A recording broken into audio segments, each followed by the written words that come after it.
Yeah, live. Hi, guys.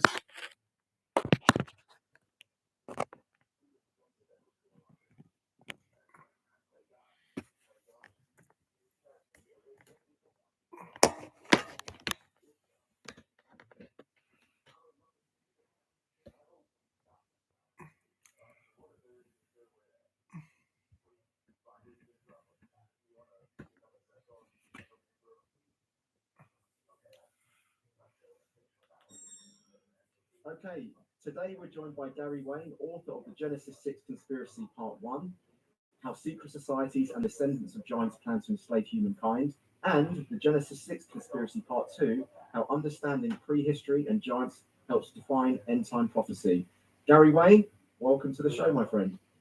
Well, thank you for Hey, Di, inviting me good to to see have you. With you and to talk to your audience, and hopefully talk about some things that your audience is really kind of interested in or would like to more about. And then if we do our jobs right, hopefully we can raise a few eyebrows. Absolutely. In fact, I've had Amanda Byes on. That was actually the biggest video that I've done on my channel. That just exploded. And she went into Nephilim, giants, the hybrids, fallen angels, stuff like that. Di, I haven't seen this guy's channel before, but if he's got Gary Wayne on, he's on the right track.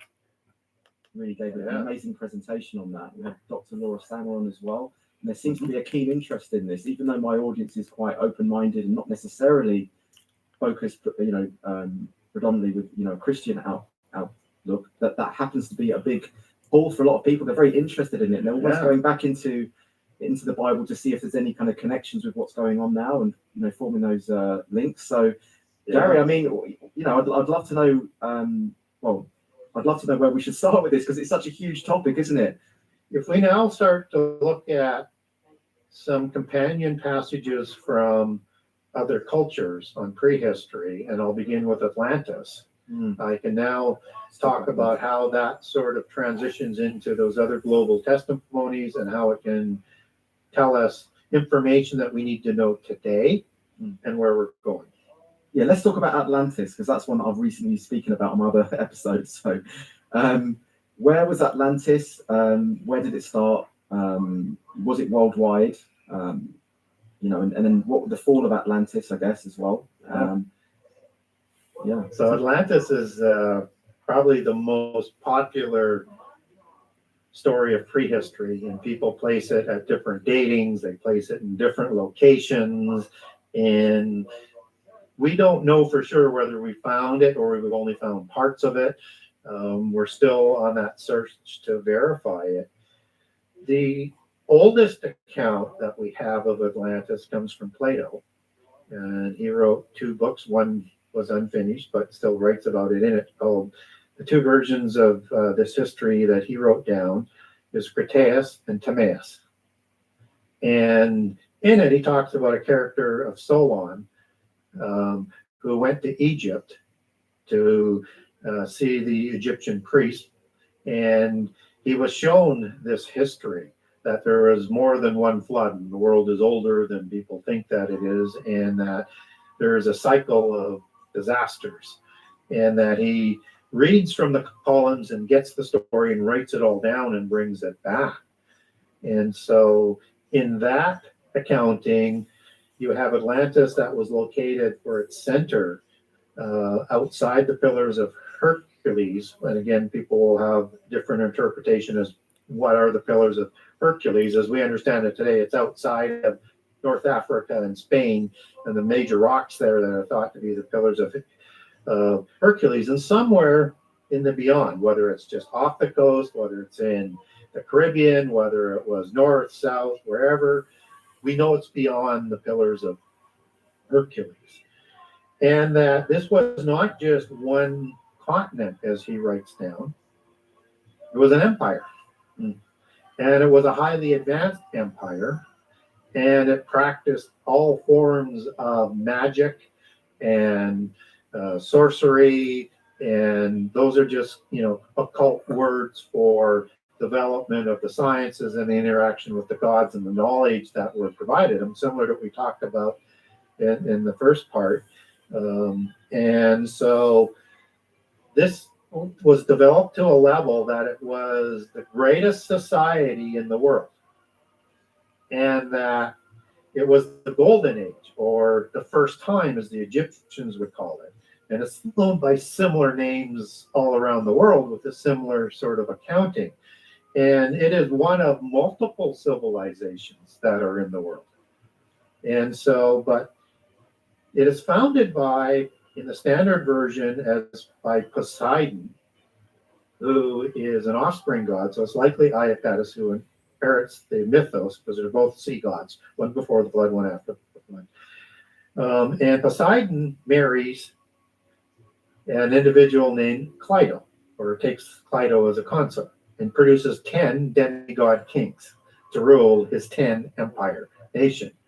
And so you have this major center that we understand with this place of concentric rings and in this major island continent as it was set up. But it also included parts of North Africa. It also included parts of Europe that included Spain and Portugal and Ireland and England and Central America and South America, and 10 distinct regions of this empire, who was warring with other empires around the world to try and establish a world empire and impose their version of their polytheist religion, which would be Enochian mysticism, on the other nations. And in Plato's version, the Atlanteans get temporarily halted by the Greeks. But the world is turning so violent, and where they started off as these demigod kings, in Atlantis in particular, of kings that were of a divine nature and were good, the human part slowly corrupted them, and they became evil tyrants, from where the word tyrannos comes from. And that they started to consume humans, destroy humans, and to war with each other, because they're all rivals in the bloodlines of the giants, because there can only be one dynastic family in their perpetual war and bloodline doctrine. And so you have this empire that is made up of 10 kings, that the gods, and in polytheism, a lot of people don't know this. Diane, I reckon Trump's one of them 10 kings. Polytheism is the gods of the pantheon, not the God of the Bible that brings the flood.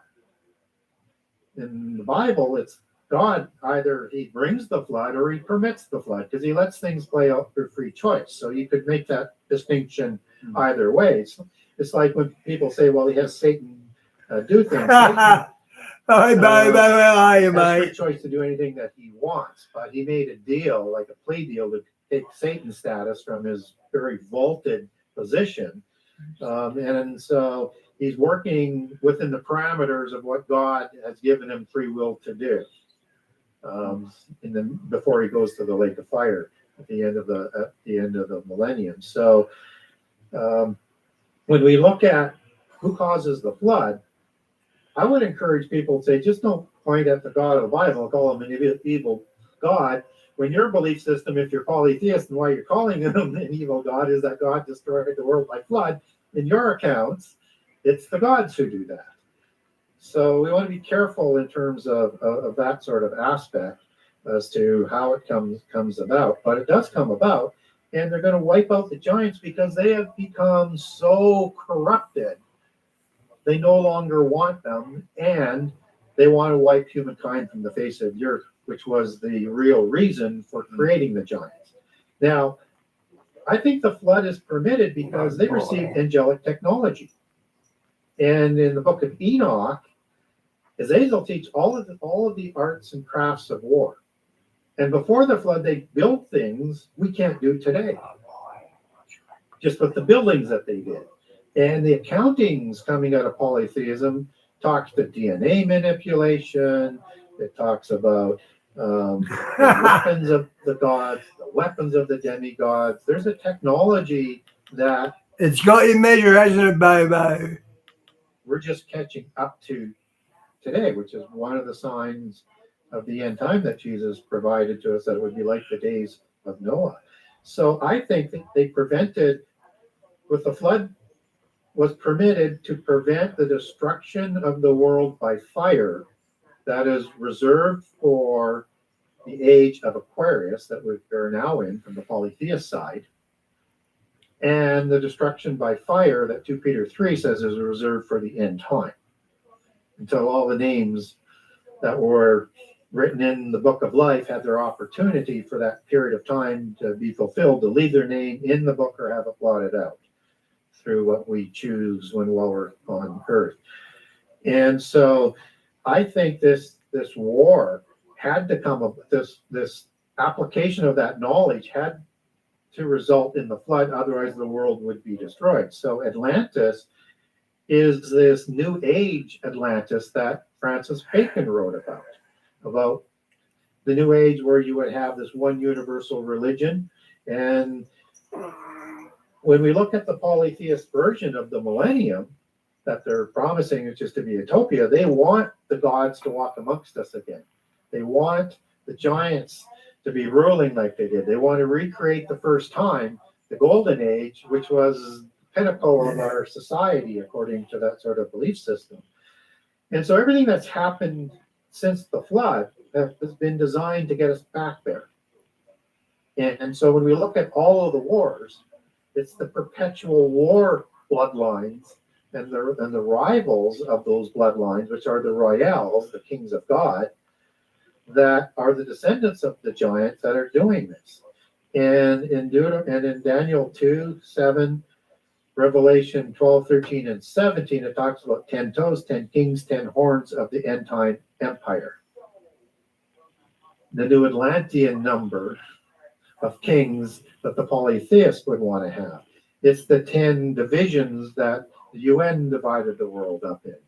It's the 10 divisions of the world that the Club of Rome that answers into either the Committee of 300 or the Council of 33 was created in the late 60s to hurry up the process because it's taking too long for the royals to get there. That is predicted to come about from the polytheist side and from the monotheist side.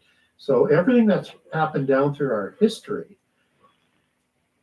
is a replay of what happened before the flood, perhaps a longer scale, that nothing is new under the sun. What was will be again. And the understanding of this only brings grief and sorrow from Ecclesiastes 1 is also the same doctrine of nothing new is what was will be again is a polytheist doctrine as well.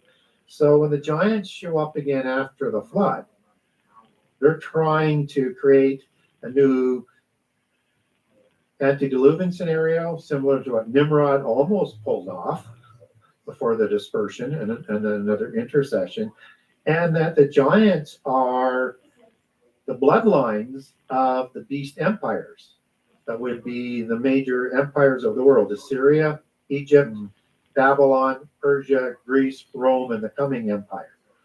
And they're governed by their bloodline group. After the flood, there's 4 to 5 groups of Indo-Aryans. These are giants. They are the aboriginals that either survived the flood or are recreated after the flood or both. And that... How did they survive the flood? Sorry, giants.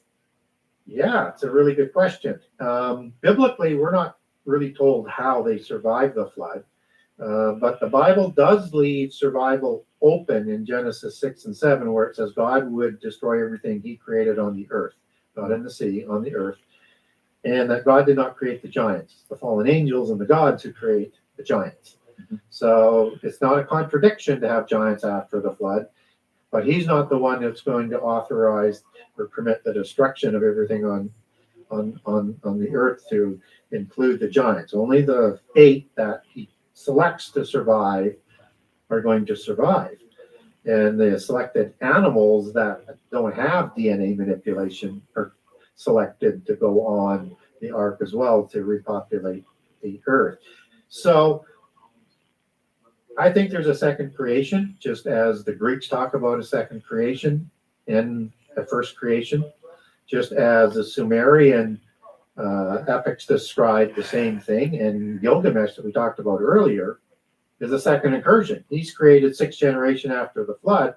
That includes the flood story with Utnapishtim or Ziazudra, depending on which transliteration that you're reading it from, who is survivors of the flood in an ark. So it's a survival story of giants, of Utnapishtim and all of his family, who are 2/3 God and 1/3 human. But Enkidu and Gilgamesh are created after the flood. The Book of Giants for people are Support for whatever life throws your way. Swiss, here life comes.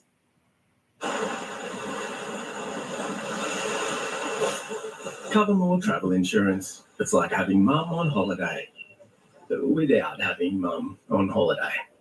Cover more, cover more, cover more. What if our colour could reinforce your hair? Introducing Colour Strong by Clairol, an all-new bonding system that helps.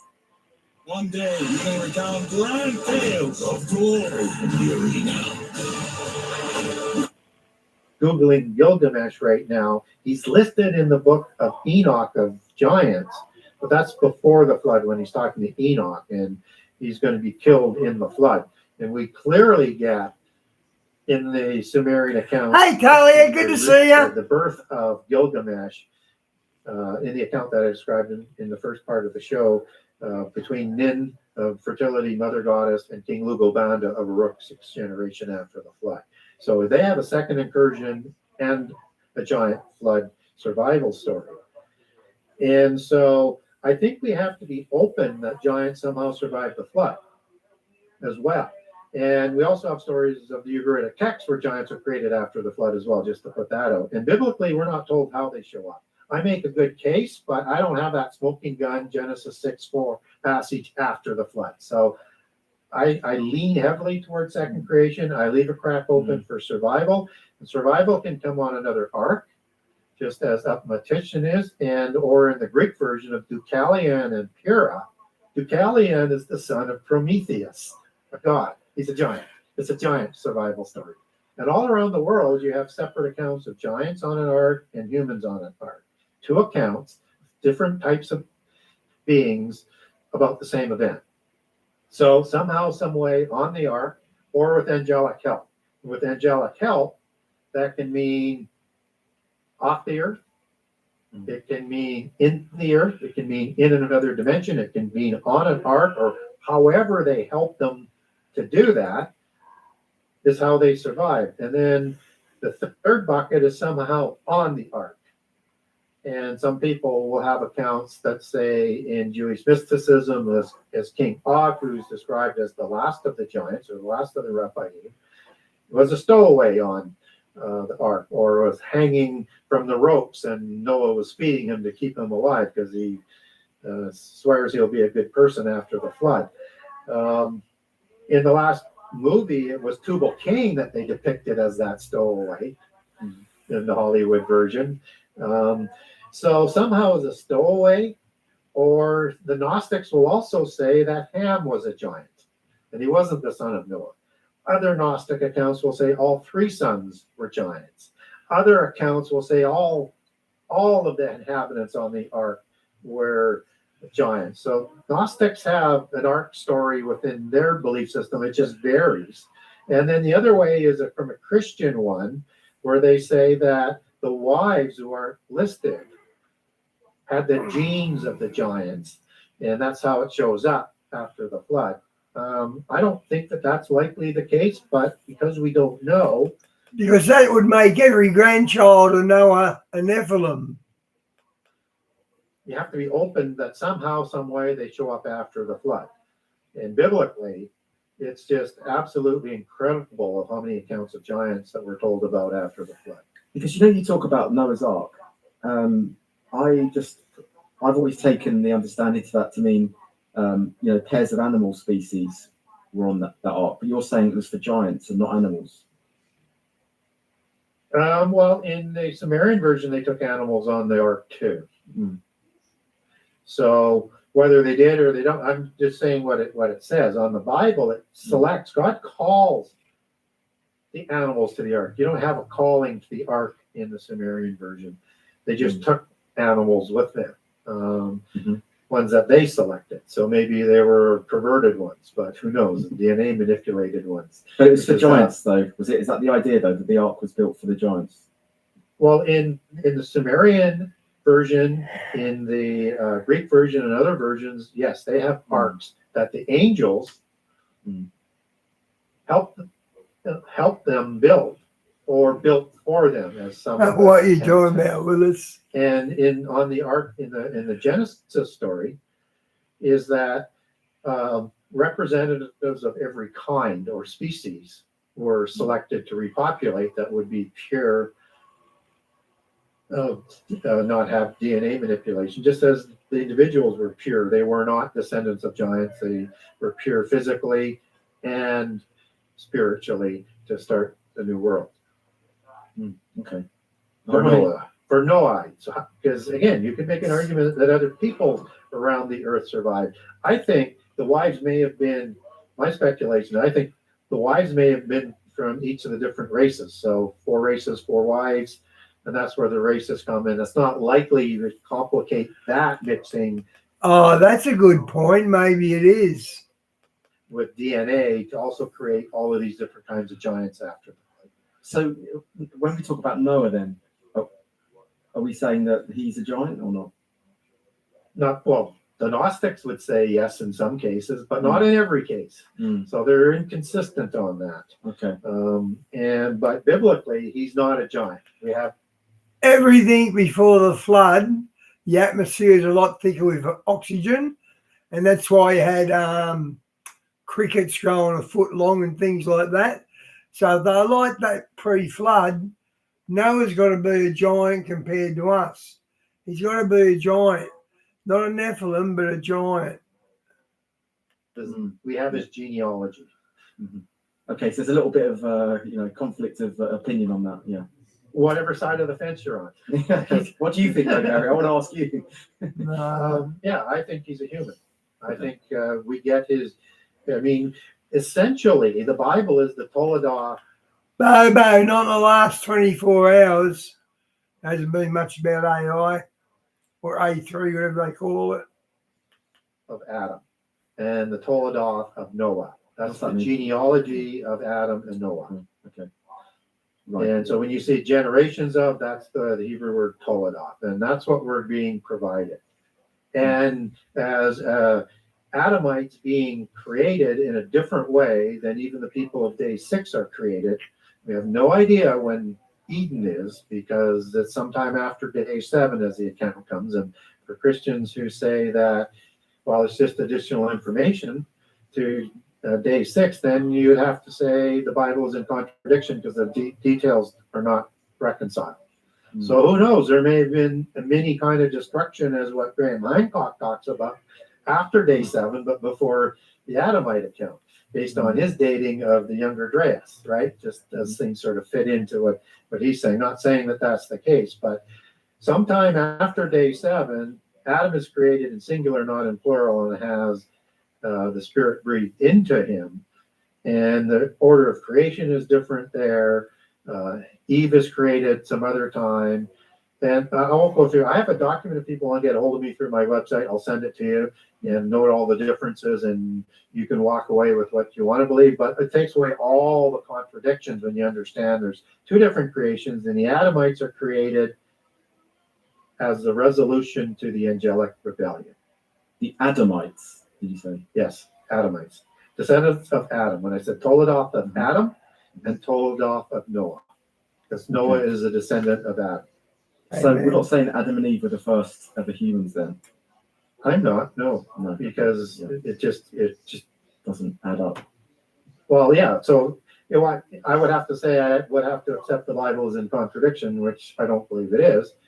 But it just makes sense of things that happens, what it says afterwards. Like, who does Cain find in Nod? And why is it named Nod? And why does he build a city? How does he find a wife when there's no daughters born at this point in time, according to standard Christian dogma?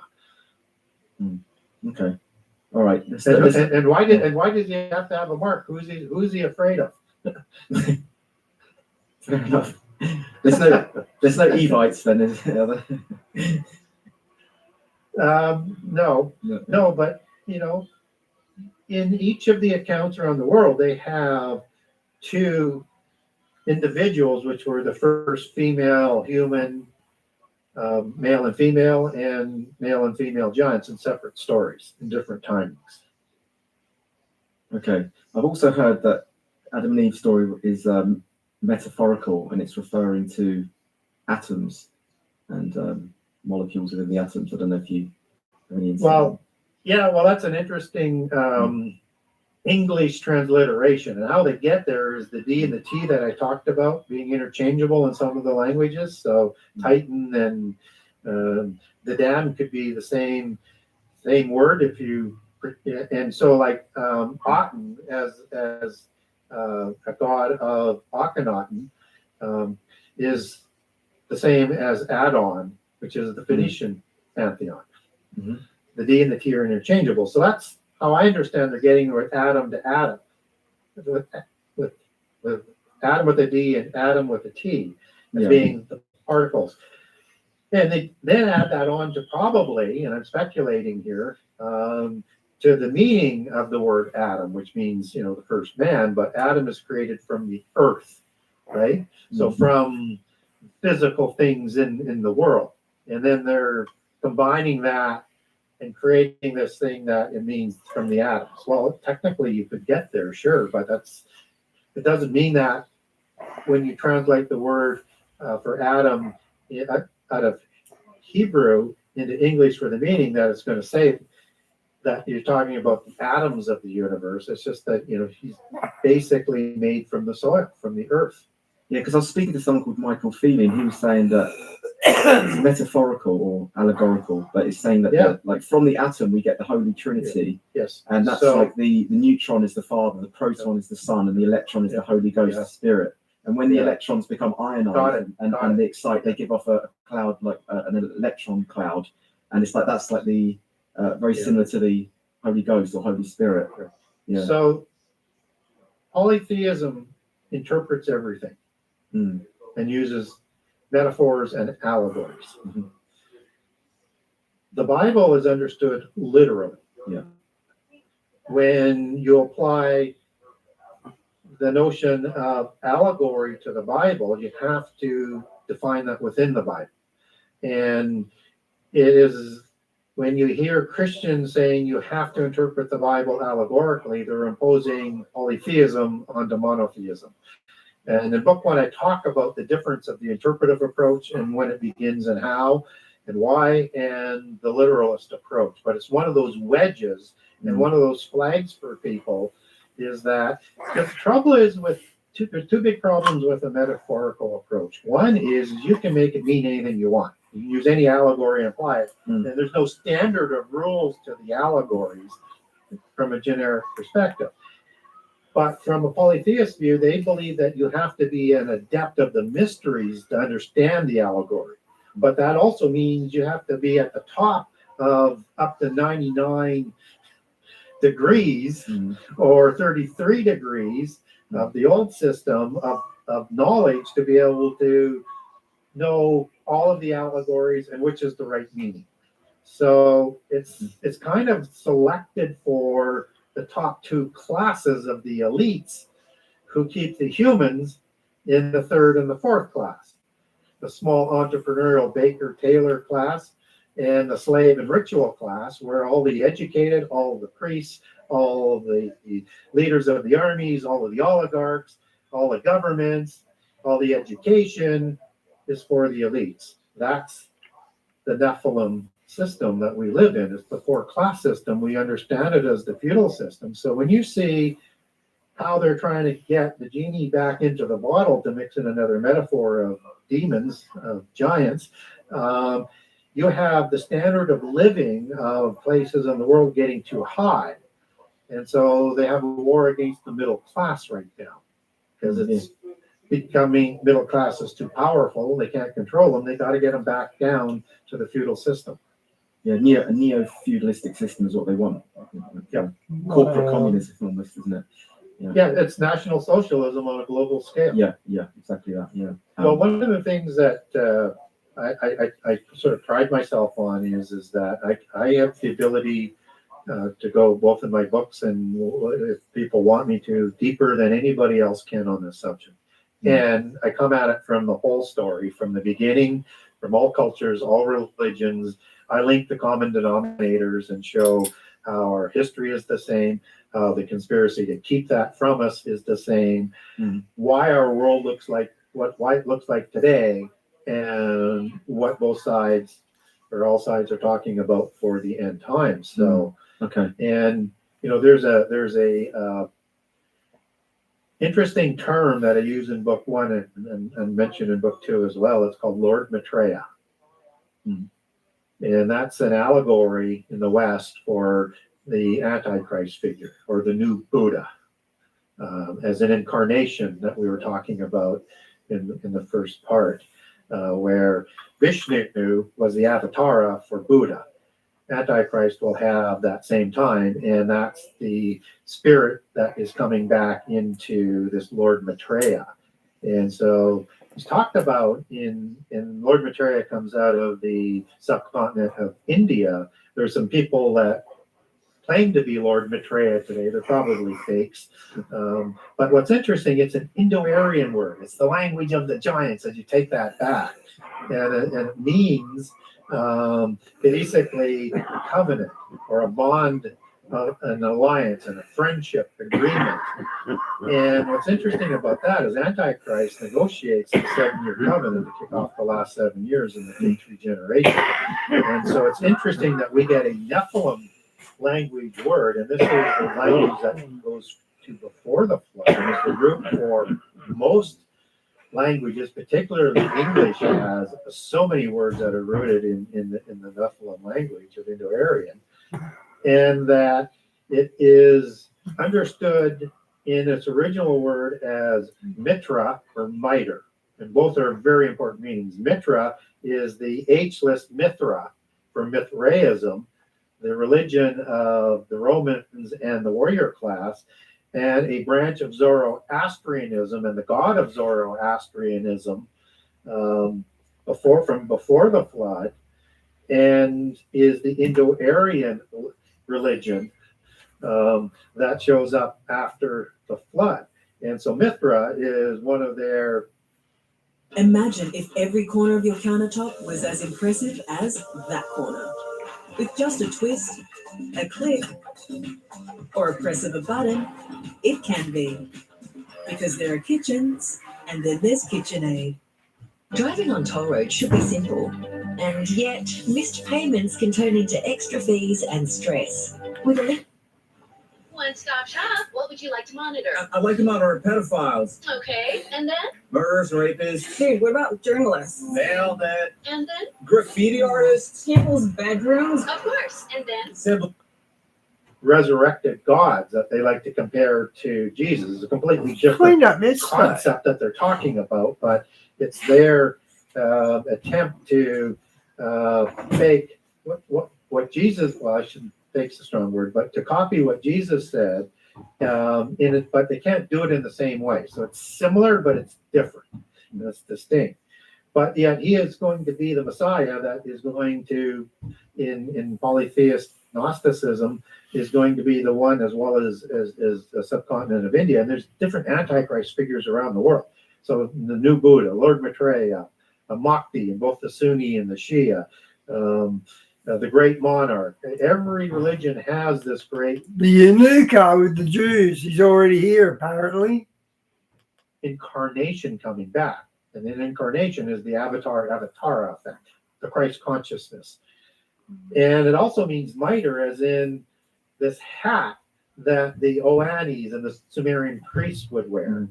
And the suppliers of knowledge Die, he's not to restart. And then the humans after Babel intermarried amongst them. So Lord Maitreya is rooted in the I'll bloodline. pick you up, but I'm not going to do it all day. And right? just as I Come think on. Antichrist will show pedigree back to the giants, as well as I think pedigree, some fake, some not, but some Judaic. Bloody hell, you always knock the remote, cat, dog. Dog trot on the remote, guys.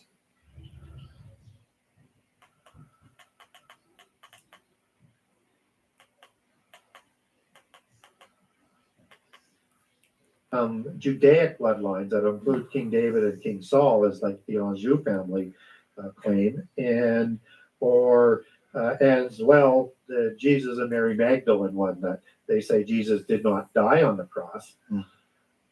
And what's interesting is that in 2025, next year, Alice Bailey I go up with smoke a lot.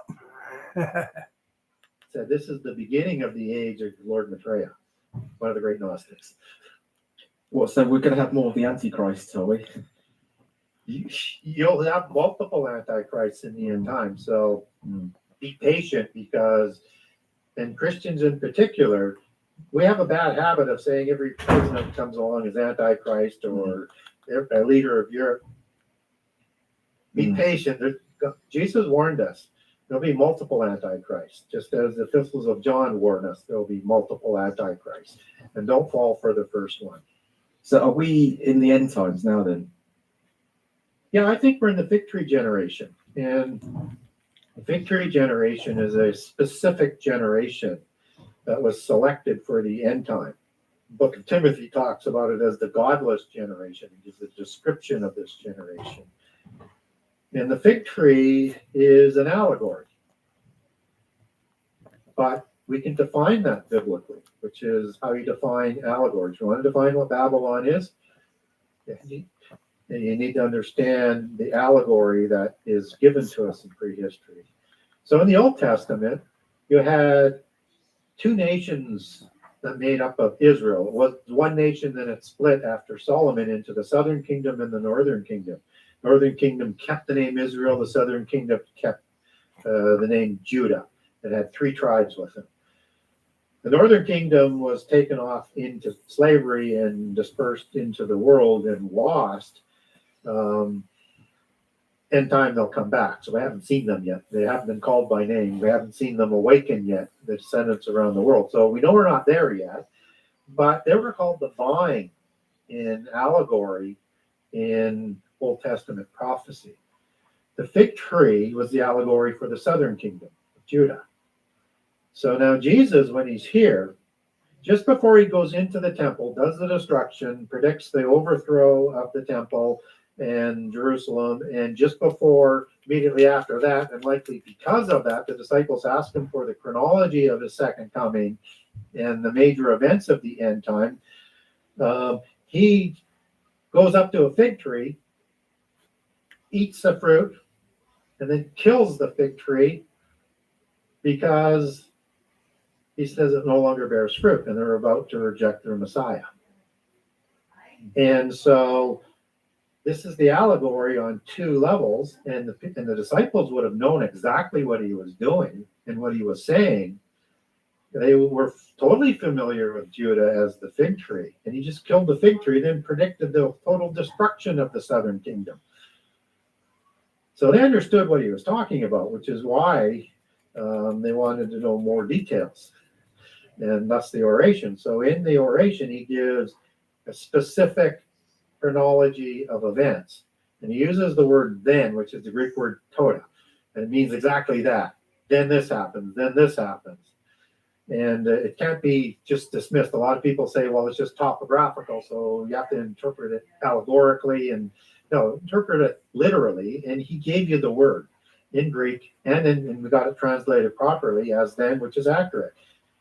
So there's a sequence of events and divided into two parts with the abomination, with instructions to go read the book of Daniel all about the abomination to learn more about it. And so after the sequence of events, he gives two overarching signs to define this generation, and also one preceding it. One preceding is called the birth pangs or the sorrows.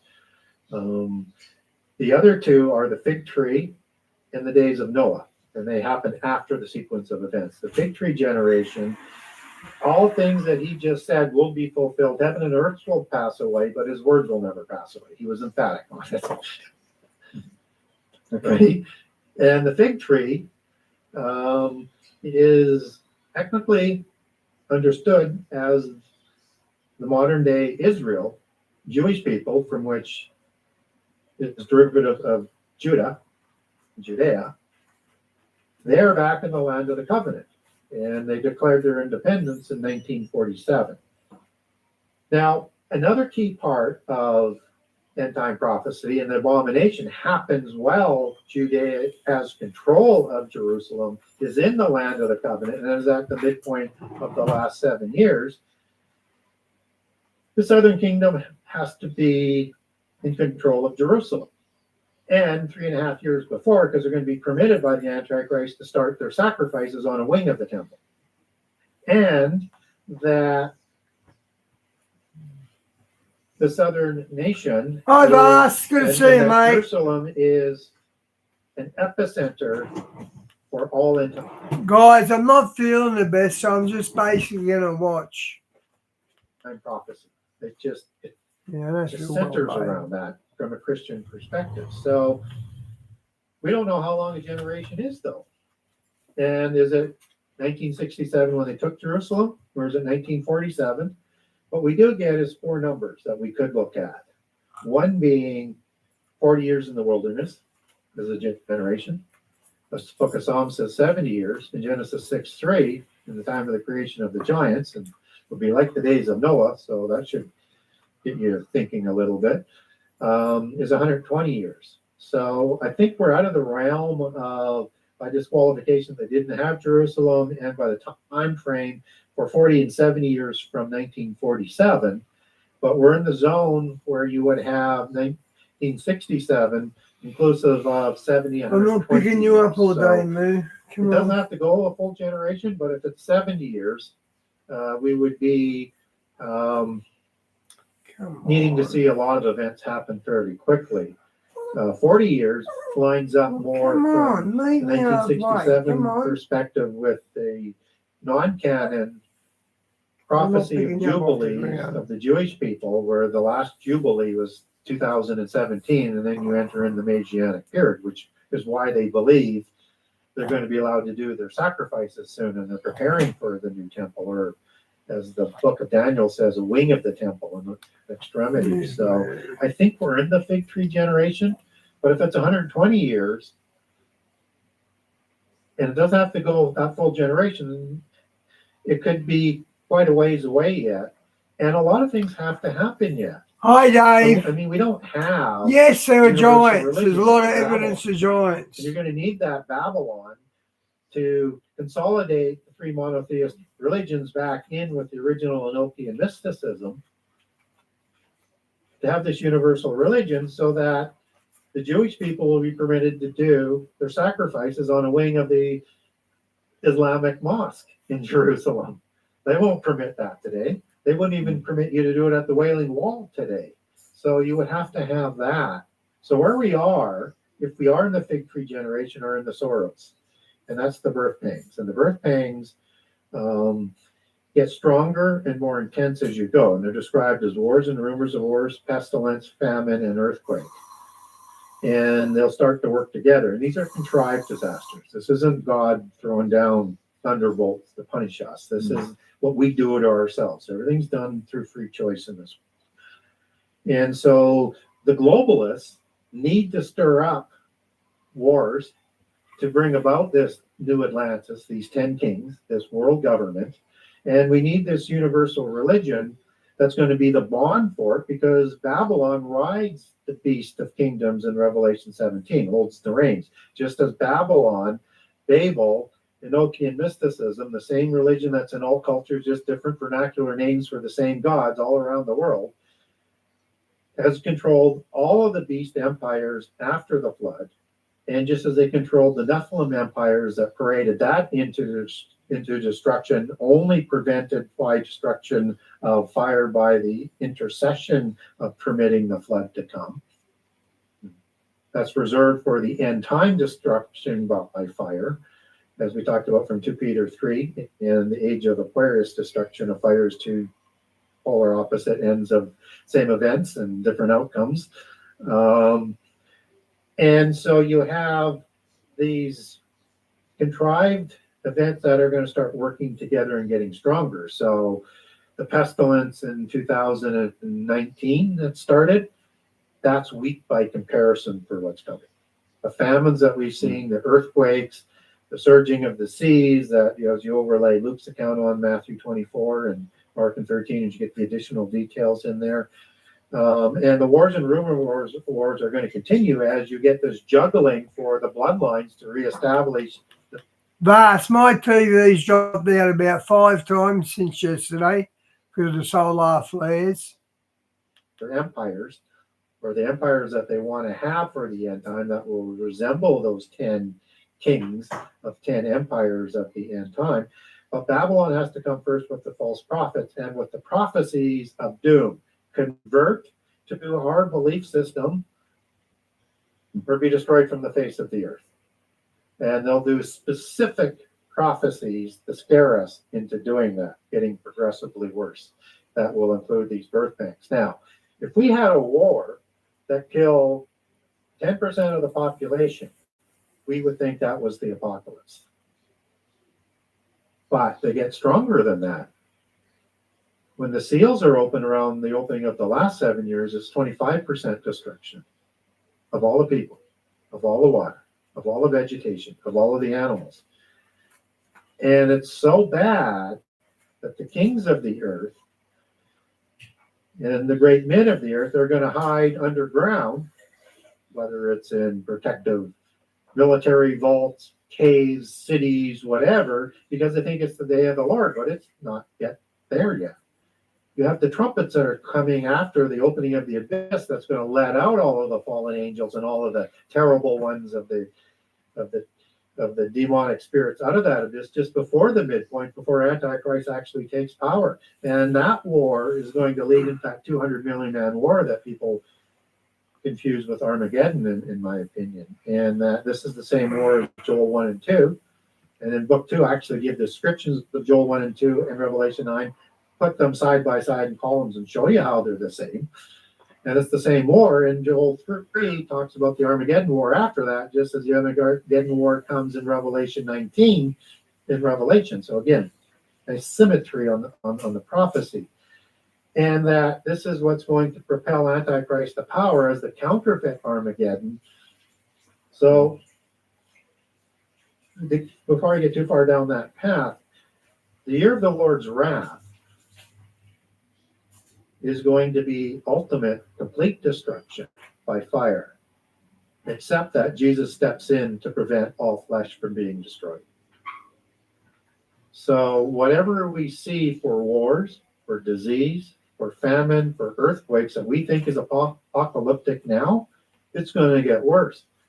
Let alone if we saw 10% destruction, let alone if we saw 25% and then 33%.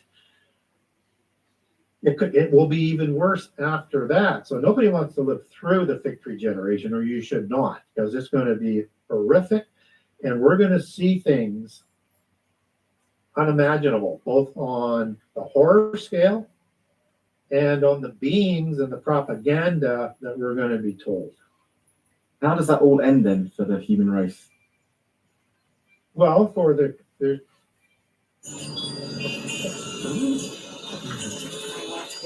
Oh, don't be too funny, tummy love.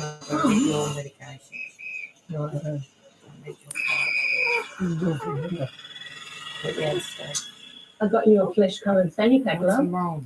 For security. Oh, I've got to see Cover more Bell travel Rain insurance. Field, It's like isn't it? having mum on holiday without having mum on holiday. Is Big Cloud burning a hole in your pocket? Expensive, rigid, full of hidden gotchas?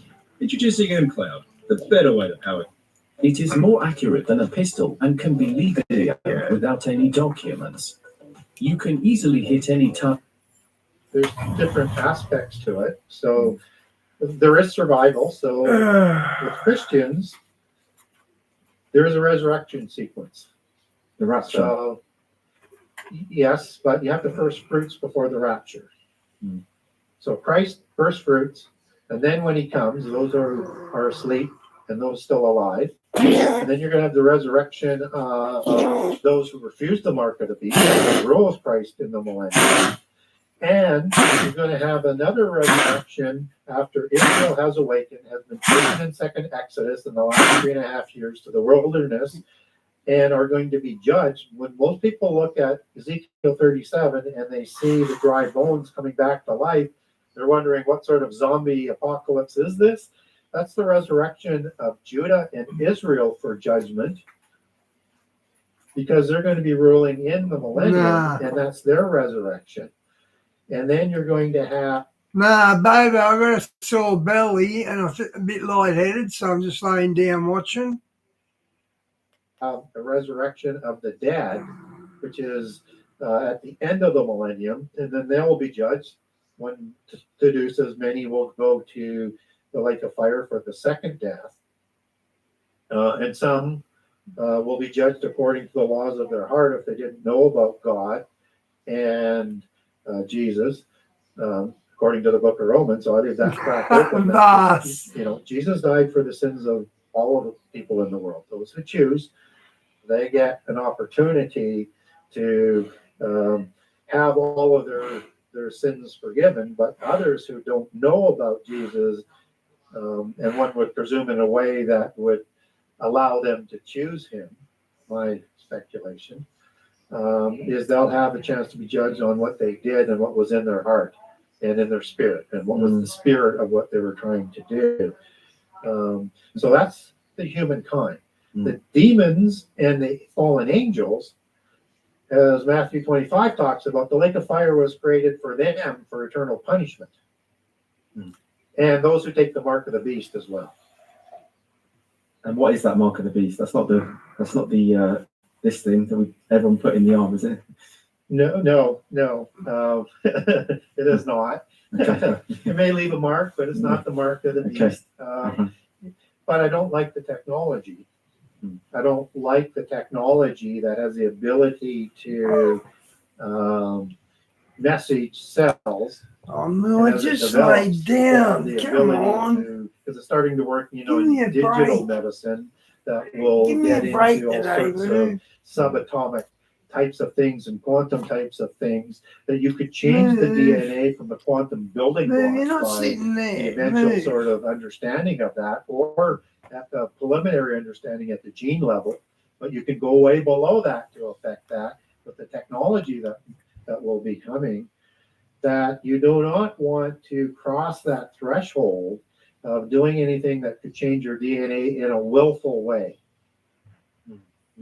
as opposed to innocently. So people will ask me, do you think that the descendants of giants or all giants are automatically sentenced to the lake of fire? No, everybody has free choice. But if you do things willfully that are going to violate the laws of creation and violate the Holy Spirit, that's not going to be covered by Jesus's atonement, and that's clearly talked about in the book of Matthew, that's the line that can't be crossed. Everything else is forgiven. So yes, they could choose to be to be saved. So what is the mark of the beast? Technology that's still merging, that is coming together, I think, and I think we're getting closer. And this is angelic technology that will be interdimensional, and we'll get to the great Atman particle that they're searching for at places like CERN, which is an invisible particle that merges with a particle you could measure that holds all knowledge and exchanges that knowledge through quantum entanglement instantly as a supply of knowledge to supplement what's going to be done with the physical body through clones, replacement parts, transhumanism, to give you an immortal body in the physical body, so that your soul doesn't go to sleep, or your spirit doesn't go to sleep. And you also have to have not only immortality via God and polytheism, but also unlimited knowledge. So they're going to have to supply that unlimited knowledge as well.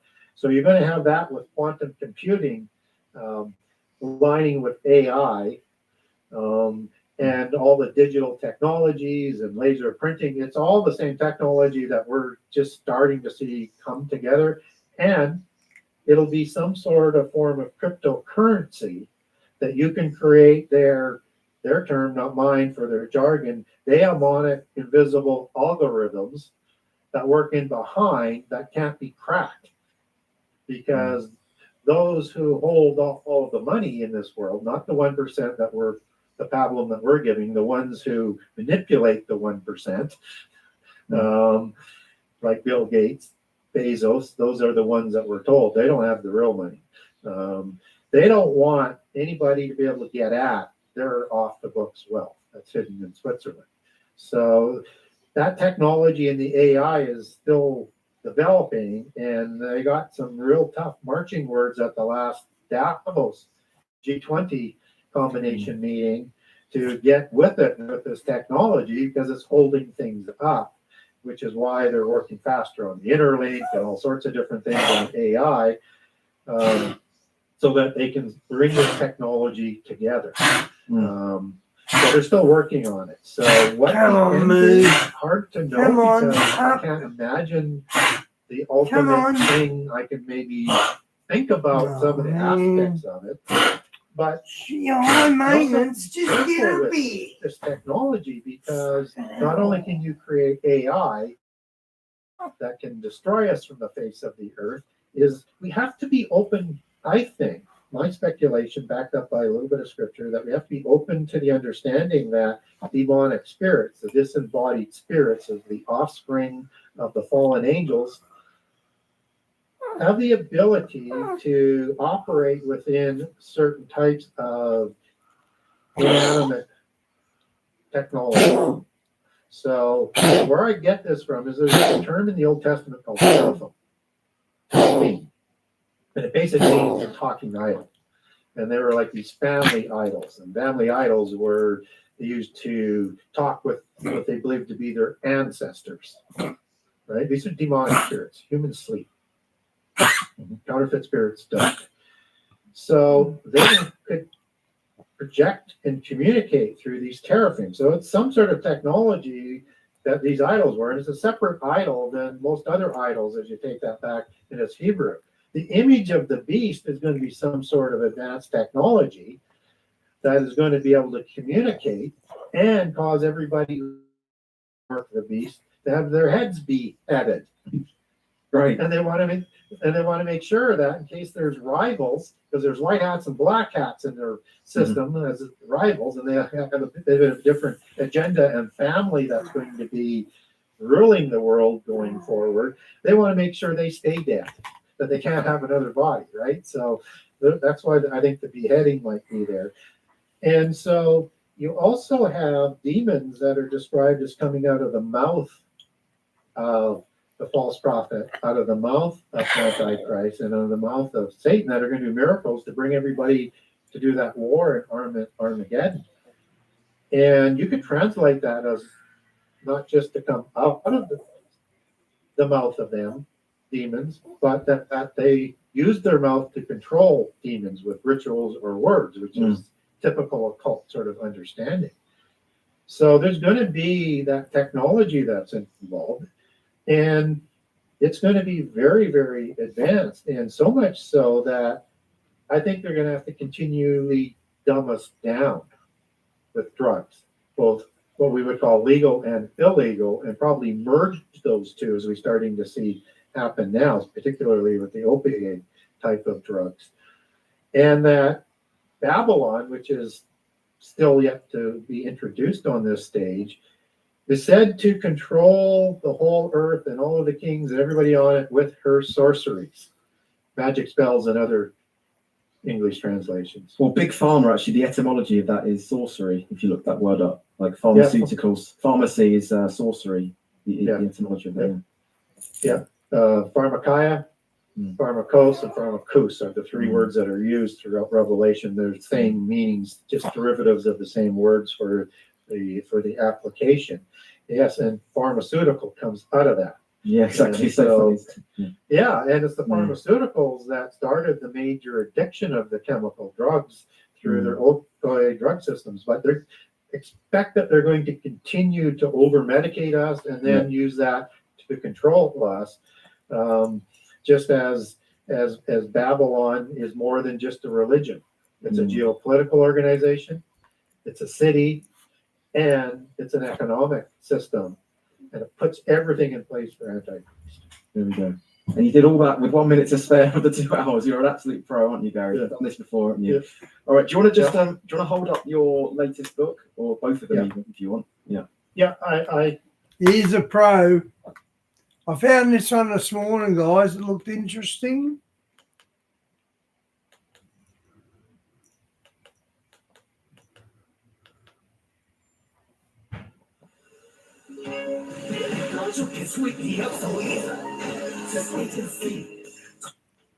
Project Looking Glass,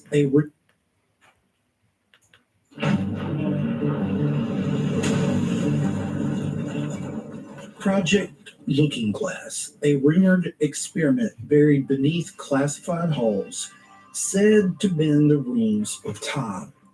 To the outside world, it was science fiction, but to those who worked in the shadows, it was the key to everything.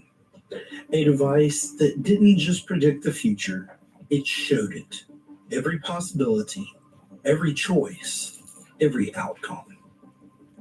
But there's a pattern to every story about the looking glass. No one walks away unchanged. Some say the visions began to bleed together, time folding in on itself, showing futures that contradicted one another.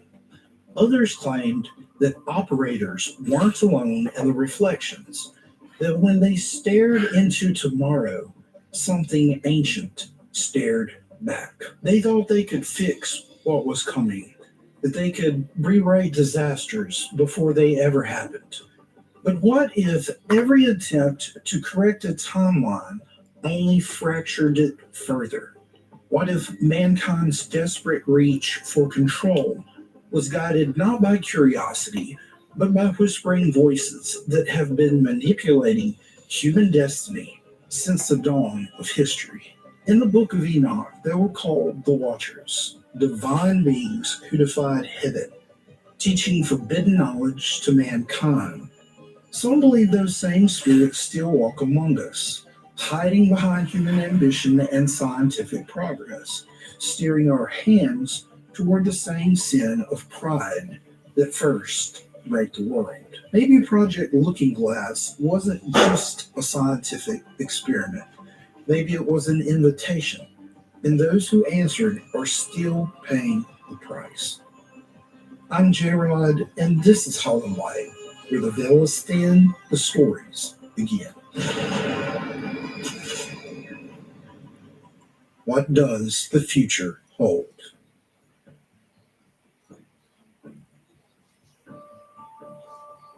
Project Looking Glass didn't begin with science fiction. It began with reverse engineering. According to multiple alleged insiders, the device was developed out of recovered technology, something not of this world. The earliest research traced back to Area S4, a facility said to just sit south of the infamous Groom Lake test site, better known as Area 51. There, in the late 1980s and early 90s, engineers supposedly experimented with a piece of technology nicknamed Stop hanging off me all day. It was said to be a translucent device that projected visions, not random images, but events, moments in time that hadn't occurred yet or had already changed.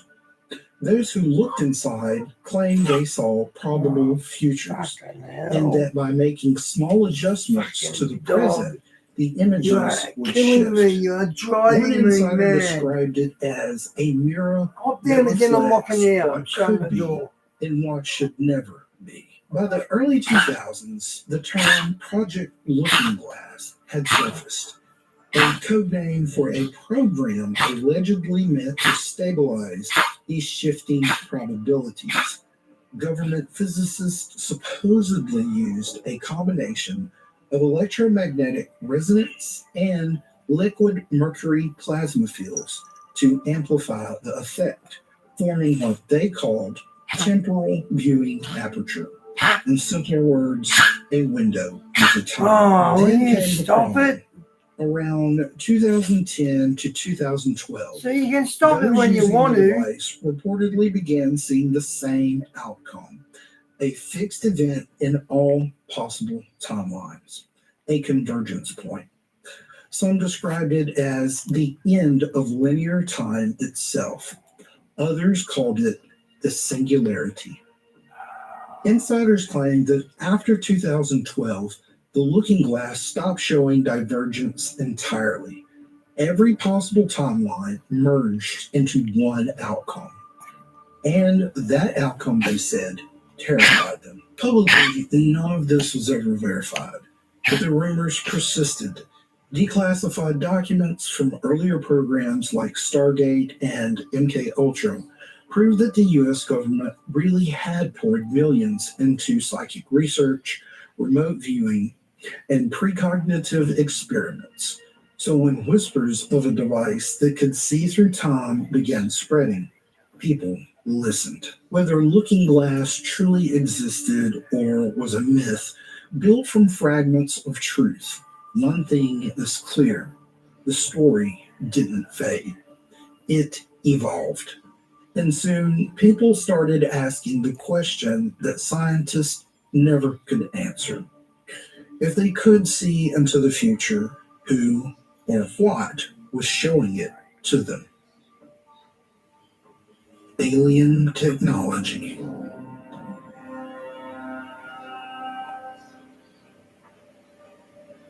If the stories are true, the scientists behind Project Looking Glass were trying to save the world, but every vision of the future came with a price. At first, the device was said to reveal small differences, choices, probabilities, shifting moments that could be influenced by human decision.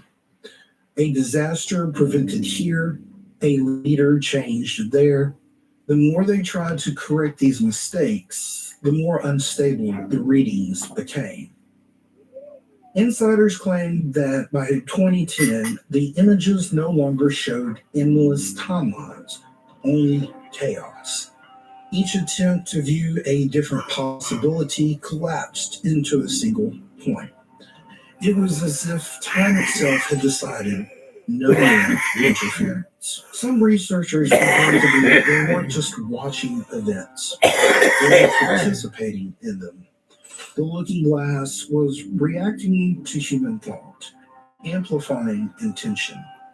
They realized it wasn't just a machine, it was a mirror, and something in that mirror was learning. Accounts described strange phenomena around the operators, unexplainable electrical surges, voices recorded in Thanks, empty Vast. rooms, and shadows that appeared on camera or no She's 14. person She's stood. pretty old. She's One 14. anonymous whistleblower claimed, We thought we were looking at the future, but the future was looking back at us. that's when the old myth resurfaced, the story of the Watchers.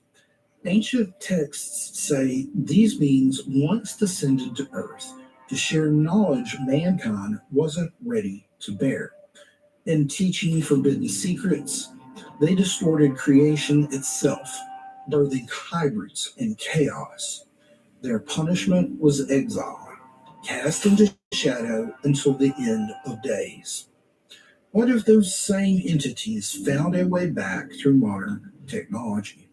Not through magic or possession, but through data, energy, and the human desire to know too much.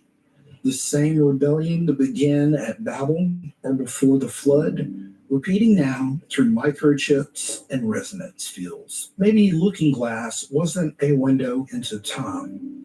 Maybe it was the reawakening of the same arrogance that once broke heaven's order.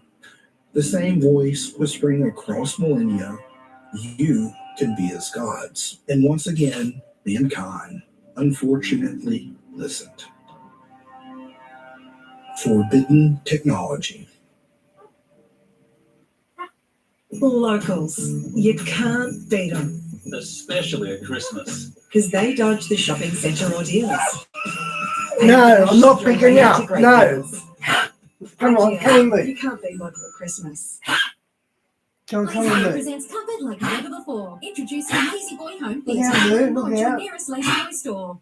So, Oh, Jackie, man, how did you will save ya? $265 on your car insurance with Yui? Was it tricky? No, I rang and spoke to a lady called Kayla. Kayla won't fail you. Oh, yeah. Shop around. Try Yui. Yui, you insured. Right now, get the hard-working one-ton Deliver 7 diesel auto, backed with a 7-year warranty. From just $42,490 drive away for APN holders. Visit a dealer today. LDV, bring it on. At Hammond Care, we've been caring for people for more than 90 years. So if you need home care, dementia care, palliative care,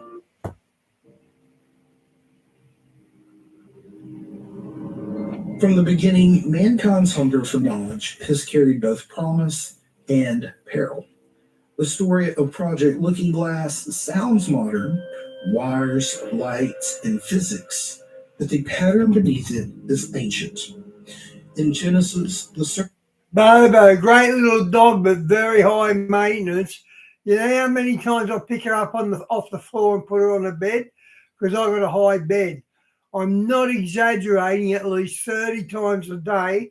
My left arm has gone all repetitive strain injury. It's gone all weak from picking her up. I pick her up at least 30 times a day. I've had it. I just shut the door. She can stay out there for a while.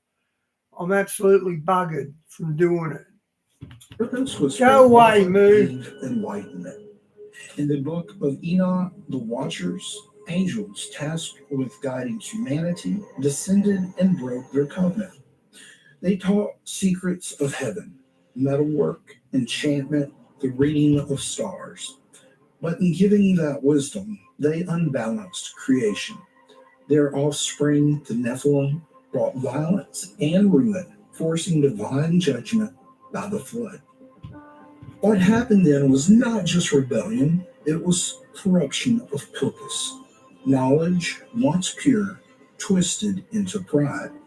And pride has always been the quickest road to darkness. Now, thousands of years later, we got the ramp, Bobo. It's too steep for her. There's no way around it. I can only lift her on the bed, and my arms are done. I haven't got the strength to keep doing it. And it's now painful in the arm to pick her up. I'll be lucky if I can hold a coffee cup in my left hand.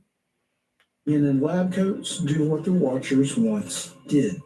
They probe mysteries they barely understand, seeking not salvation, but control of time, of fate, of reality itself.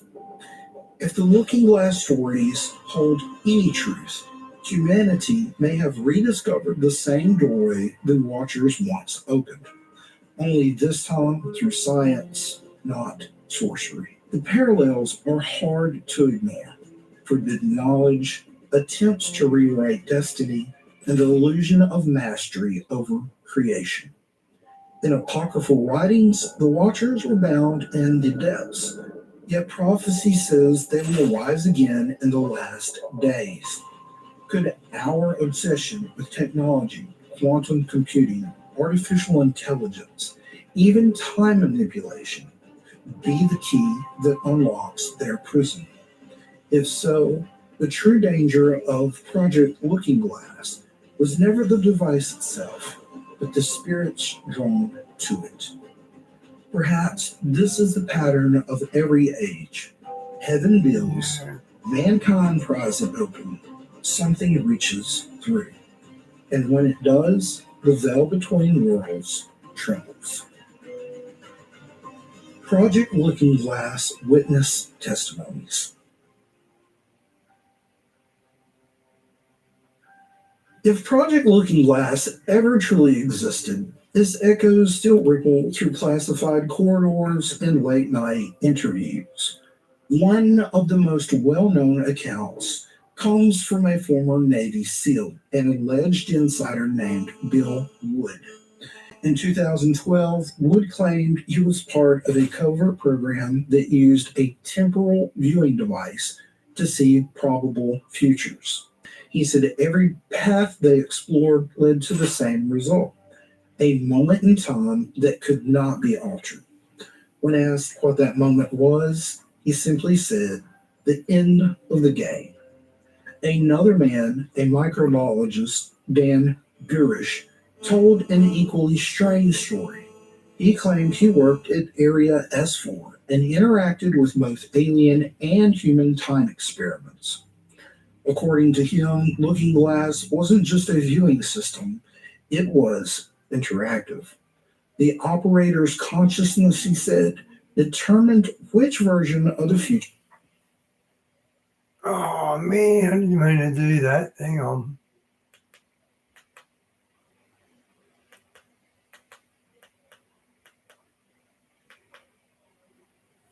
Of the future appeared.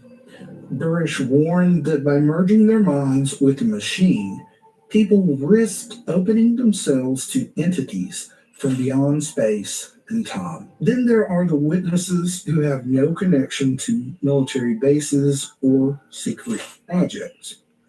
Ordinary people who began reporting time slips, missing hours, and repeating moments. Some described seeing lights in the sky that moved in impossible patterns, followed by periods of deja vu that stretched into hours. Others claim they've even seen glimpses of the same scene play out twice, as though time itself glitched, rewound, and replayed. Psychologists call it temporal lobe distortion. Physicists call it coincidence. But theologians might call it something else entirely, the consequence of meddling with the order of creation. In recent years, patterns have emerged that mirror those old Project Looking Glass claims. But when that sleep paralysis hits you, pray to Jesus and it'll stop. When you start getting oppressed by it, call in Jesus and it'll go. I promise you that works. Rise in Mandela effect cases where millions remember a past that never officially happened. Reports of time echoes in near-death experiences, moments where people claim to see not their past, but entire alternate futures, and whispers from certain research circles that a few defense contractors are quietly revisiting temporal interface experiments. If these are coincidences, they form a convincing illusion. My cat wakes me up. He walks up and down me while I'm asleep, because as soon as I wake up, I usually feed him. Bad habit to get into. But yeah, he walks up and down my body when I'm half asleep. But if not, then the timeline may already be bending under forces we don't yet understand. And the question we have to ask is, who's holding the mirror this time? Light the lamp.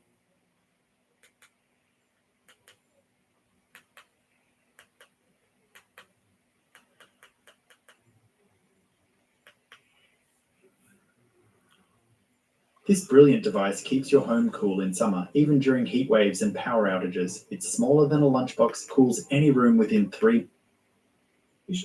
Matthew 25. At that time,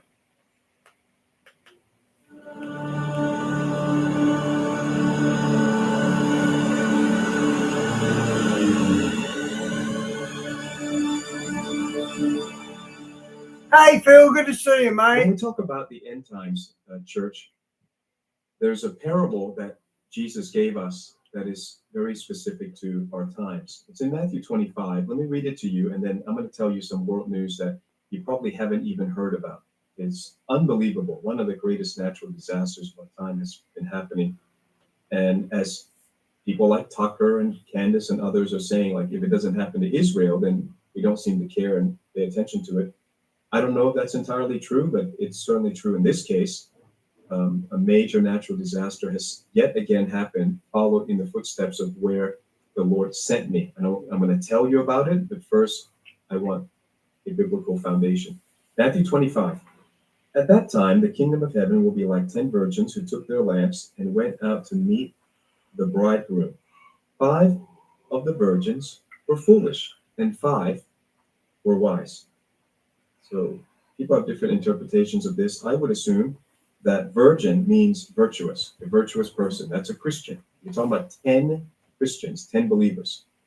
I don't see how you can be a virgin and not be one of the believers, right? I mean, virgin today would be as virtuous as they come. And yet you can be virtuous and utterly foolish. When the foolish ones took their lamps, they did not take extra olive oil with them. This is the New English translation. But the wise ones took flasks of olive oil with their lamps, and when the bridegroom was delayed a long time, they all became drowsy and fell asleep. But at midnight there was a shout, "Look, the bridegroom is here. Come out to meet him."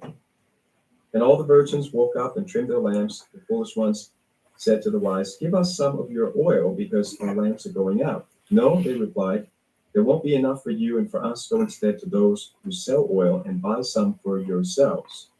And so they were not ready. They didn't stock up, buy enough, whatever it was, they didn't have it. And you can argue about that, but they were not ready. But while they had gone to buy it, the bridegroom arrived. And those who were ready went inside with him to the wedding banquet. Then the door was shut. Later the other virgins came too, saying, "Lord, Lord, let us in." But he replied, the most terrifying words you will ever hear in your entire life. "I tell you the truth, I do not know you." I don't think we ever want to hear from God, He doesn't know us. That is just utterly terrifying. And we often boast about the fact that we know God, but the emphasis of the Bible is, does he know you? Does he know you? Do you show up to church? Well, the group here has shown up to church. He sees you, he knows you, he meets with you, he receives something from you. That's what it means to know somebody, right? Therefore, here's the punchline: stay alert, because you do not know the day or the hour. The idea that you get warnings and you don't heed it is a major theme in the Bible. I'm going to show you lots of other scriptures today, but it has just been illustrated in one of the greatest natural disasters, certainly the greatest natural disaster in the lifetime of any tide has happened. On November 19, rain started pouring down. They said it was so unusual that it was like somebody just took a bucket and just started pouring it over the land. This happened in southern Thailand, where a lot of Muslims live, and some of the Chinese. So it's, even though it's Thailand, it's not what you're used to, I guess. It's not what you see in Bangkok. So on the 9th, but if you're not a threat, why do they come after you? 19th of November, the highest rainfall in 300 years happened. Water rose 2.5 meters. That's 8.2 feet. Wow. Right now, they have not counted all the dead. They count only 33 dead, which is a tragedy and a time of great mourning. They suspect that will go up probably tenfold. Could be up to 300 dead. One person has committed suicide just from the tragedy of it. Water levels were up to the second floor. Cars were completely submerged. Hospitals were. Look at that, a city underwater. Wow. Without electricity. I mean, one of the first things that I want Americans and others in the developed world to understand is within hours, within hours, you have no electricity, no phone signal, no internet, no way to reach your family, and within days, no food. And that's an amazing revelation to people, because we talk about that so much as an end time prophecy. We say that's what we're preparing for. It seems like a black swan. It seems like something you're not expecting. But when it comes, you cannot believe the authorities. The mayor was telling people, don't worry about it. Everything's okay. Major flood in Hat Yai. Hat Yai. Funny enough, it lives up to its name. You know, everything is prophetic. Hat Yai is not a beach town, but Hat means beach and Yai means big. So it means big beach. And they named this landlocked city that's at the border of Malaysia and Thailand. They name it Big Beach, and it's got no walk. Yeah, Bobo, they're not the dead, they're demons talking to you. And it gets flooded every year. So be careful what you name things. And this time, when you die, it's heaven or hell. You don't get a chance to zip around the earth doing that. And the flood was so big, they actually dug a special canal they called the Rama 1 Canal. And it's a huge canal. And it's supposed to drain the water.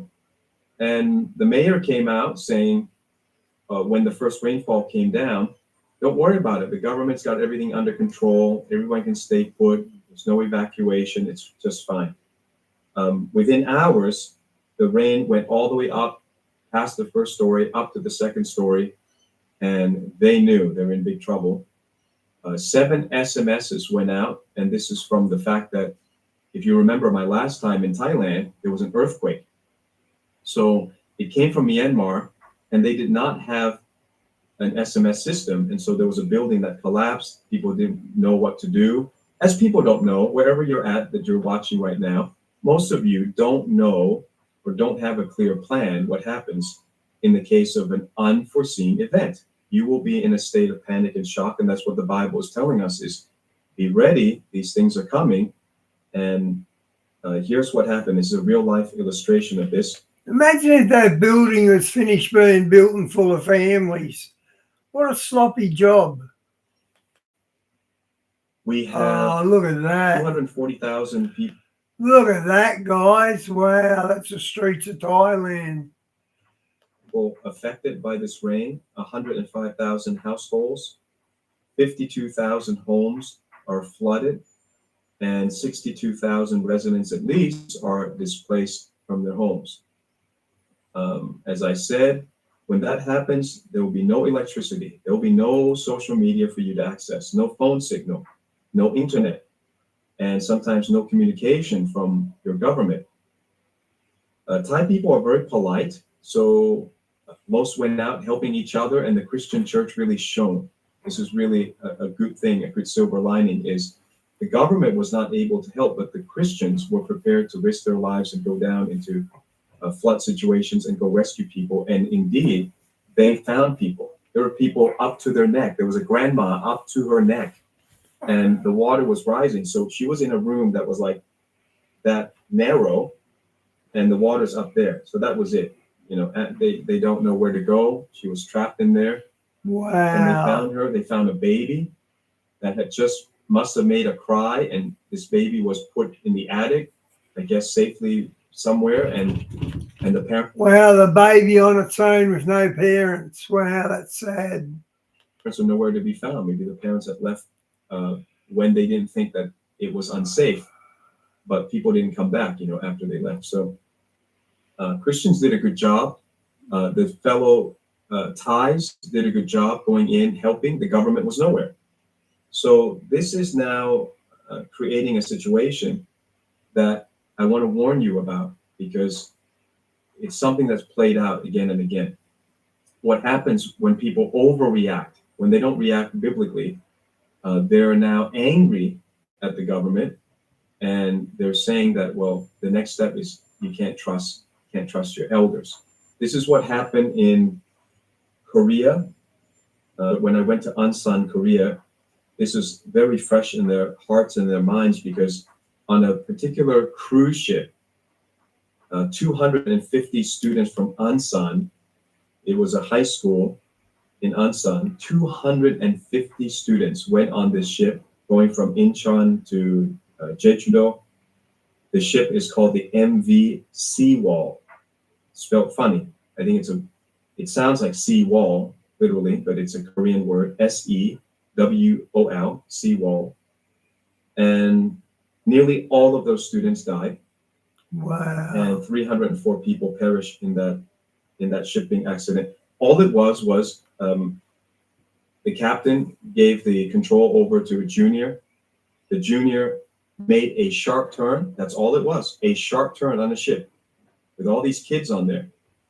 And the thing capsizes.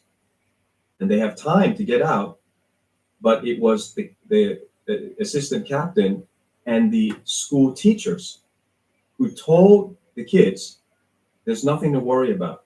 Like rescue is on its way, and just stay put in your room, just wait. And because of that direction, the parents lost 250 kids. Basically, Wow. Where's God in that? People always ask things like that. And you don't know unless you're on the ground. So I happen to be, because justice is my thing and I'm sent all over the place, I went to ask one of the pastors who was there at that time.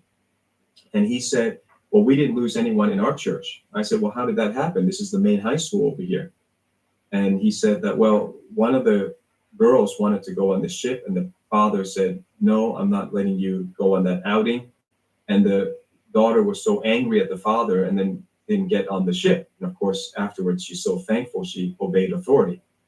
So can you see that obeying authority isn't the problem, right? Because here's a girl whose life was rescued because she obeyed her father. But the reaction nationally from people who don't know God and don't know the Bible and don't know God has an order of things, the reaction since then has been a crumbling of Korean society, where they take that example of that seawall ship and then they say, there you go. We, the new generation, are no longer obligated to pay any respect and listen to authority, listen to our elders. We're not going to do it. That's like classic throwing the baby out of the bathwater because you don't have a biblical worldview. So you end up throwing out something good, and what are you going to retain? You're going to retain something bad. So what happens in these situations, and the government loves it, is at first there's a reaction that the government failed. But rather than saying, well, then that means that we should depend less and less on government, and we should thank God for the church, right? And thank God for independent private individuals going out to do things, and we should strengthen that instead. No, it never happens. Because once you are not born again and you're not reading the Bible and you have a biblical worldview, the devil takes advantage of your pain and your fear. And then he implements something that's bad. So the reaction will always be, since the government didn't do its job, we're going to give more power and more money to the government. And I never understand that because I'm born again. I see, isn't that the example in the Bible all the time? All the oppression and every single war comes from government. Why would we then reward government after it's failed? Why don't we ever say, clearly there's other authority on earth and in our nation. Government is one, but the family is the other. We should strengthen the family. The other authority on earth is the church. We should strengthen the church. You never see that. Anytime there's fear, the government then takes advantage and grows in power. So I'm here in Australia, and I'll give you a real example. There's been mass migration, something like 200,000 people coming in a month. I mean, it's totally unsustainable. It's a shock and awe to the whole system. It cannot. We got a Joe Biden in office. Be sustained. And I mean very left. Trying to destroy a nation like Australia. We often follow what America does, so that means America's way in advance. You got over 20 million, maybe many, many more illegal immigrants. The system cannot sustain it. You're robbing the future of your own children when you do that. So then you bring in incompatible cultures, incompatible lifestyles, incompatible beliefs. These are Christian nations. All the good stuff that is here came from Christianity. And then you replace it and you challenge it with incompatible philosophies. So they come in and they start having machete attacks. So this was a thing in Victoria. And it's always in Victoria. We're like not only a... Okay, these are the Sudanese immigrants' children doing this. Australia is the guinea pig. Victoria is like the lab rat in the experiment. Yeah. And so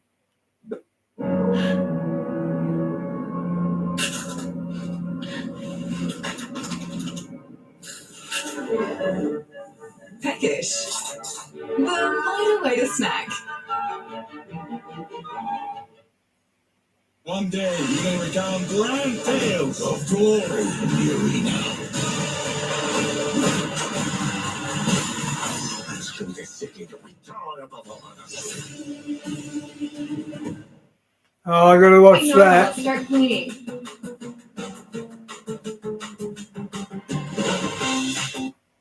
The government decided banning guns is not enough. You know the day is coming.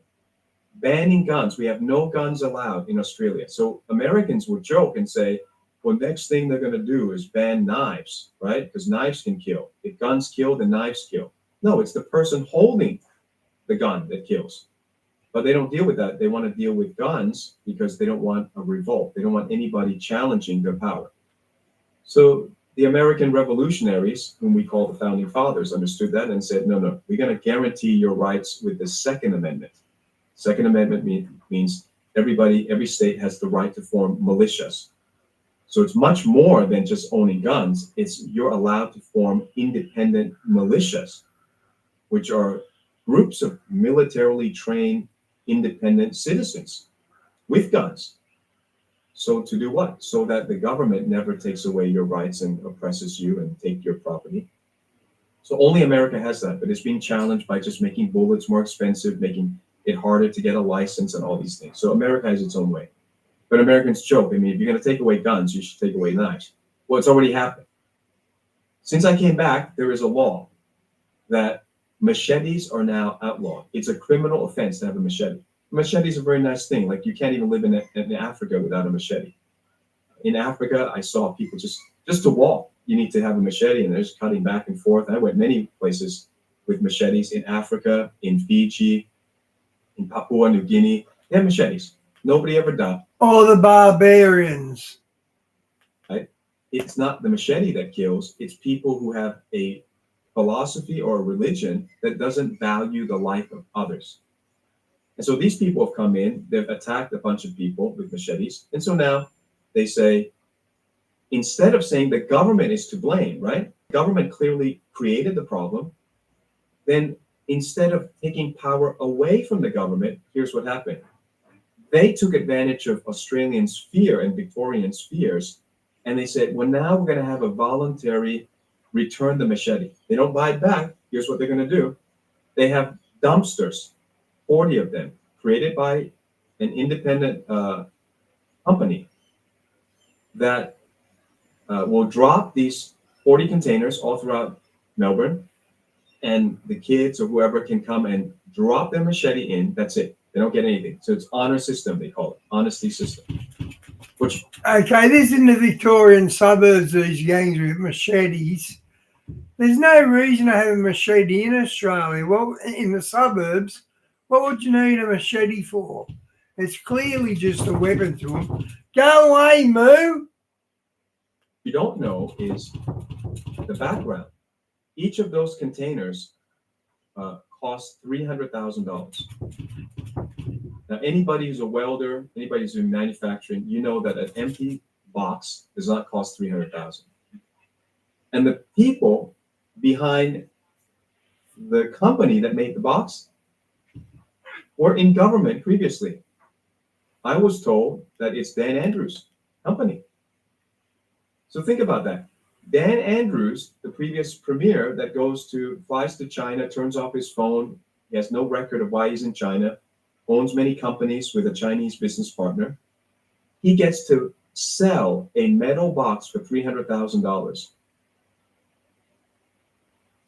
And we the taxpayers are paying for that. And who created the need and the problem and the fear? The government. So the government creates the problem, then gives you the solution that enriches themselves. That makes no sense. Only if you don't believe the Bible, if you don't believe God, you would think that makes sense. But once you have a group of people who are enlightened, they know the Word of God, they know the Bible, and they know that there's nothing that man does apart from God that's going to work. We truly need a Savior. We need Jesus Christ to be in the middle of solving these things. Once Jesus is involved, he will teach you that corruption is wrong. He will teach you the value of individuals. And then you might come up with, for me, for instance, I would come up with a very quick solution. Stop the immigration, number one, cut it at its source. Number two, if you want machetes off, pay the people, not the company that makes these empty boxes. Why are you paying $300,000 a box times 40? What for? You can say, okay, take that same amount of money. How many millions of dollars is that? You said to somebody, you return your machete, I'm going to give you $2,000. Solves it. Everybody has an economic incentive. You rewarded people who were honest, makes perfect sense. But it's not made for ethics. It's not made to help you. It's made to strip freedom and money, power away from you. And all these natural disasters, you have to be very careful. Man-made or natural, these disasters are opportunities for evil people. They will take advantage of it. While we Christians go in selflessly, go and help, evil people are waiting to take advantage, right, of the fear. They want to break down authority. They want to break down God's order. That's what happened. That's what happened after the Korean ship sank, the seawall. So Korea, it's got a breakdown of society right now. I'm concerned that Thailand, I pray, doesn't go down that path. Thailand has a lot more respect for elders and authority. This will get used by the enemy to try to break down that natural order and divine order of respect. The other thing that we can learn from this is the fact that after the flooding in Chiang Mai and after the earthquake in Myanmar, which shook Bangkok, the people complained and said, why didn't you warn us? So the government responded to that correctly and said, all right, we didn't have this SMS system. You know, you're in America, you get SMSs all the time. If you're in Florida, like me, you get hurricane alerts. Right? But here's what I learned. I've lived through a couple of hurricanes. The alerts come and people don't evacuate. They don't listen. So they sent out in Thailand 7 SMSs to say, you know what, the mayor's wrong. The mayor made this speech about no problem, don't worry about it. Our Ramawan Canal that's been dug is super great. We're all fine, just go to sleep, it's great. When it's clear it wasn't going to be great, the SMSs started going out. And guess what? People did not evacuate. And this to me is a biblical moment, because how long have we been warning people about heaven and hell? And they act like it's never going to come. How long have we been warning people jumped about down, the you're full staying horsemen of the down. apocalypse? Right? For at least 13 years, until finally this year, the Lord said, put it in print, explain it the way I told you, so that all the people who are kind of copycats, they get the full message. You really need the full message and not just take the colors and preach only that. So the warning's gone out. And sometimes it grieves me, and I think more people should read it. More people should give it out as Thanksgiving gifts or Christmas gifts. It's not going out fast enough. But the Lord says, all I need is someone to warn.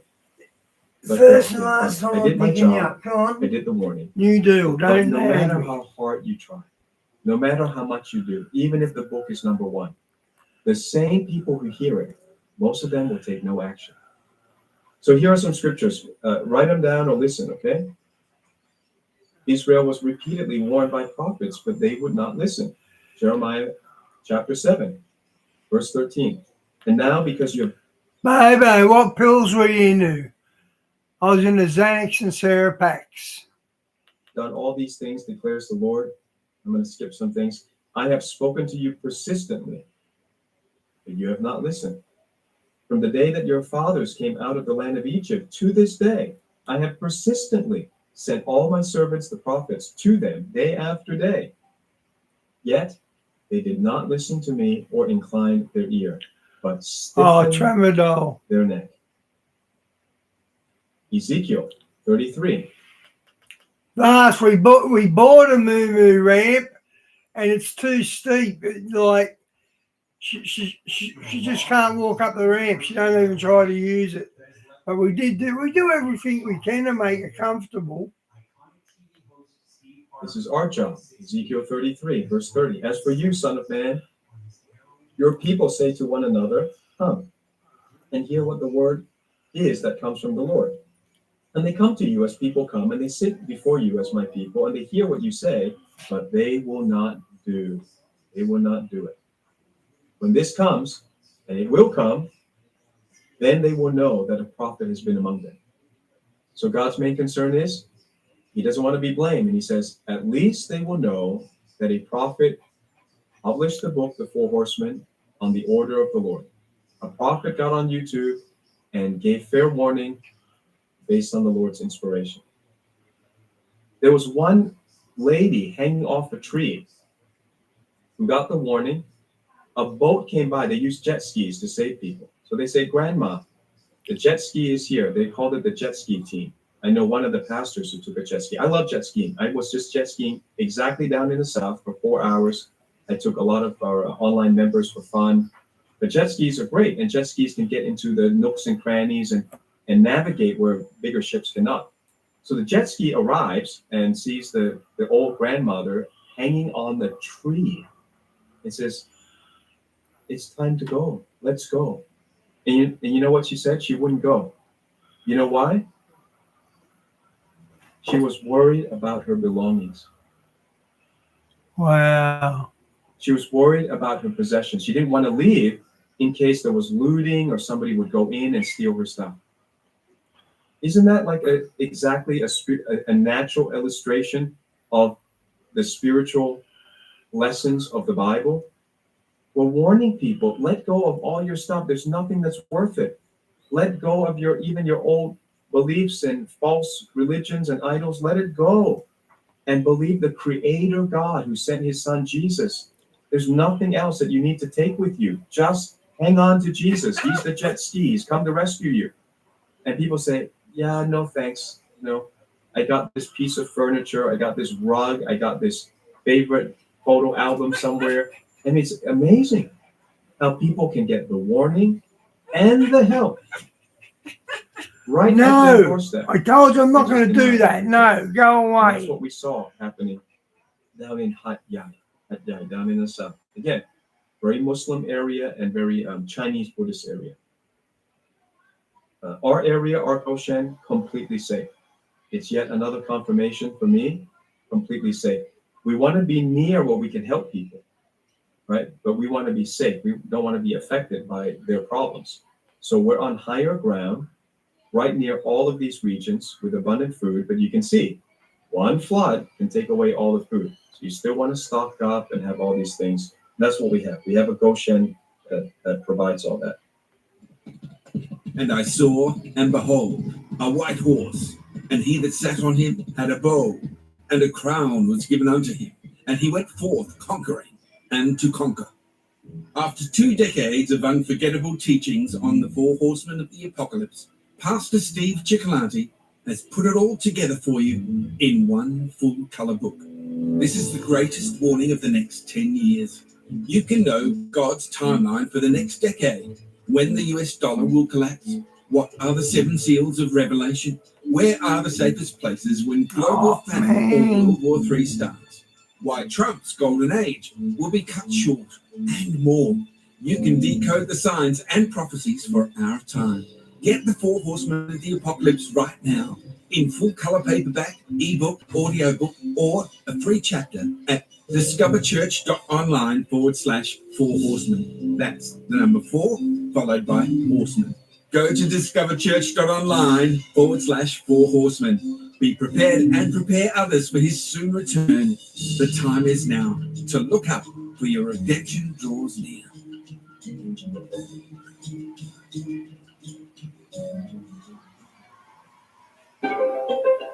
What is art? That's a good question. Here's a more interesting question. What is the value of art in the human experience? Various theories have been advanced over the years. Pleasure, beauty. Sorry, guys, I'm trying to look for something made next. an announcement today that Didn't load how I thought. Let me just check, guys. Right. So descriptions, you go there. Hang on, guys.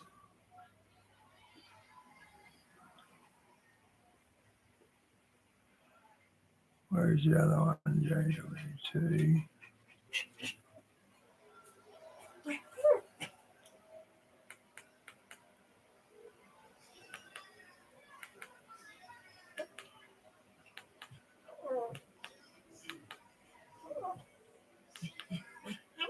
We are in an unusual time, my friends. This is Tony. Hope you're all doing well. John, I covered over last my time. other channel, God Rules 2, something rather curious that I discovered.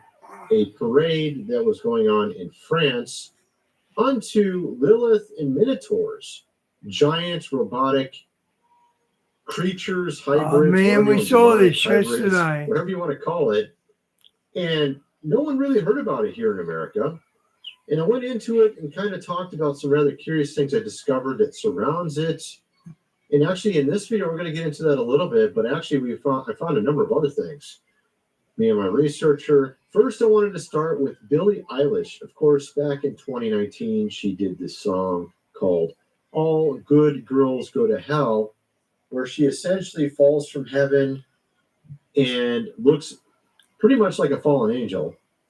And of course, she's covered in this black, I guess it was considered pollution or something.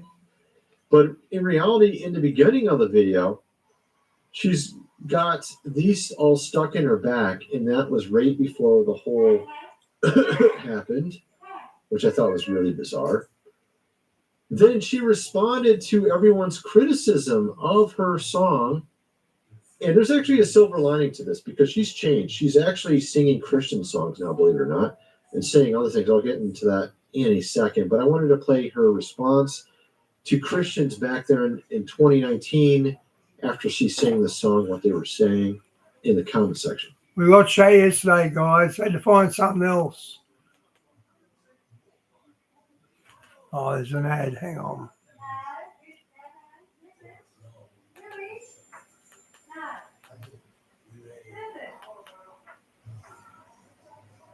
Hello, everyone. Karen with Prophecy Watchers here for another Prophecy Watchers update. As you know, we have a conference coming up in Norman, Oklahoma, October 19th to 12th. It is very quickly approaching. We have some amazing presenters, some amazing speakers on the line. And today I have the honor of speaking with one of the arguably popular speakers, authors, presenters, and coat wearers, Billy Crone. Billy, thank you so much for being here. Karen, it's so good to see you. Glad to get to talk to you again. This is exciting. I love my jackets. Talking about 3 nice jackets. I like jackets. It's always wonderful to talk to you. And I'm just going to jump in because we never seem to have enough time to cover all the information that you have for us. So the first topic that you're going to be speaking on is Trump and the Stargate prophecies. Unpack that for us. Oh, wow. Yeah, that was basically Trump's first decision, the first day in office. He launched the AI Stargate program, $500 billion investment. That's $500 billion. And I tell people all the time, it says, I don't know if you know this as a Christian, but did you know that Bible prophecy did not stop just because Trump got elected? I'm not anti-Trump. I certainly would rather have him versus Kamala, all that stuff. I'm just saying, we got to talk about this because it's going on. And this decision, we did a whole documentary out. That's how big the ramifications are prophetically on this startup. And it's not what a lot of people don't understand is this program to launch this AI program, Stargate, isn't just for America. You got to read the fine print. Oh, they're building dog. data centers around the world. So this decision by Trump, whether he realizes it or not, is going to have global ramifications and what it's going to do to society, not just America. And go figure, it fits in again with Revelation 13, the Big Brother Surveillance Society. So we deal with that aspect with it as well. Believe it or not, we also deal with the Big Pharma Society because the 3 guys that are in charge of this Stargate program that President Trump introduced, one of them, Larry Ellison, admitted that they're so excited because now this the turbo AI program that's going to develop it faster than ever before is going to help them to develop mRNA shots faster than ever before within 48 hours. And it's like, well, last time it didn't work out so well. And now you're going to crank them out in 48 hours. Whoa, we got to talk about this. That's not good. And then also the ramifications of the electronic currency, because AI is the one that's controlling that infrastructure for all the buying and selling on the planet. And the problem is, see, you can't hire enough humans for that. We've had microchips, we've had satellites, basically everybody's pretty much used to going cashless as it is. But we've never had before in the history of mankind the ability to tie it all together into a seamless network globally and to be globally monitored at all time. Well, the big brother, the big pharma, and the Bitcoin cryptocurrency cashless society thing, that's what this program is going to What's the allow matter, to Scrap? happen. And then, of course, if you've seen in the news right now, again, it's a global aspect. What's happening right now over in Europe and European Union? Digital identification. If you don't have this digital ID, which will be combined with your digital currency, you can't go to work.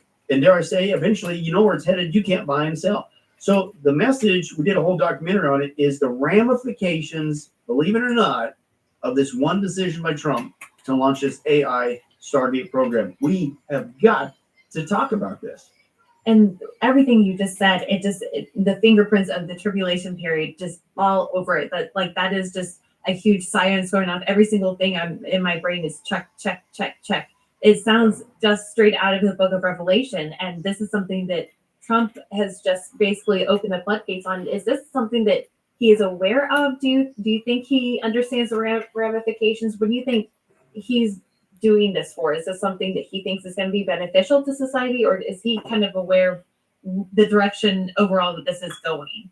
Well, I don't really know, Karen, if we really can know, because one, I mean, I'm just being honest with you. I'm not like swayed necessarily one way or another, but I'm trying to deal with the facts. The facts are, whether he realizes it or not, this is what's happening, and these are the biblical prophetic ramifications. It's a challenging time to kind of Talia, I don't trust crypto anyway.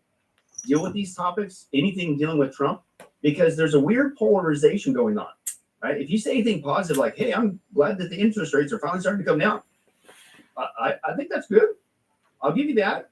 Yeah. But then you got this crowd over here that says, oh, you voted for the Antichrist. And then they shut you up and call you all kinds of names. But then when you say, hey, Trump, first day in office, man, he just on plans, right? Just whoa. So my point is, I don't know the man personally, so I don't know. I don't know if he wakes up every day. I would like to think not. Hey, I'm doing this for the Antichrist. Okay. I do believe that because you can see it on tape, he admits that even in this launch of the AI Stargate program, he says this is going to provide 100,000 jobs. And that's true. I don't doubt it, because in fact, I was just at a conference in Texas, and I met two of the people that were working on the data centers there. They came up and talked to me. So it's going to provide jobs. So, of course, that's his platform. That's what he's all about. So he may be under the auspices, hey, this is another job creation thing. It's going to be great. Blah, blah, blah. And that's giving him the benefit of the doubt. But what is apparently not being told to him is the ramifications of AI. Because the same guys in the AI have been saying for years, Karen, that, okay, in the short term, you're going to get 100,000 jobs. But they clearly admit that when AI is in its full mode, which is very soon, folks, half the jobs on the planet are going to disappear. And it's going to happen so fast, so radically, that it's going to create a subset of society called useless people. They're useless because they don't have a job anymore, right? And that's a whole nother conversation that we need to have. So my point is, I don't know. I don't know if he's doing it on purpose. I would hope to think not. But either way, here's my point. That's really a sub-issue. The main issue is, can we talk about this? Right. Can we talk about this decision and stop going to one extreme or the other, calling me the Antichrist, promoting the Antichrist, or over here like, I now apparently am the Antichrist to you because I just messed up your 4-year vacation. We're never on a vacation as Christians in our walk with Jesus Christ. So, but I will say this, both extremes, Karen, I am fully convinced it's almost like it's an emotional spiritual setup, because this crowd over here shuts you off and doesn't want to talk about anything because you voted for the Antichrist, and this crowd over here doesn't want to hear anything because they're on their 4-year vacation. Listen, Bible prophecy didn't stop, but here's what I'm noticing: it is happening, Karen. The fulfillment of Bible prophecy. I let you in 10 minutes ago, It's in trouble, and you jumped down 4 times already. More I'm than not the lifting previous you up. 4 years with Biden. Go outside. Because the church is keeping their mouth shut. It's a very dangerous time, and we need to talk about it. Yeah. Well, I completely agree. It is amazing to me. I see both sides of the aisle that people don't want to hear. They're solid and they are locked down in their belief system. And really what we need to be doing is stepping back and looking at the situation as a whole and saying, okay, we have this person in office. What are they doing? How does it align with my beliefs? And are my beliefs aligned with what scripture is teaching? So you really need to be able to have that judgment of saying this person could do something good and this person could do something bad. At the end of the day, they are a Yeah, vast. Didn't they build a dam on the Euphrates, and that's why it's all gone dry? fallen human, and they are in office trying to lead a bunch of other fallen humans in a direction that hopefully, prayerfully, they think is the best direction for our country to go long term and not to its detriment. But we really don't know, and all we can do is pray and continue to align ourselves with Scripture and speak out when we can.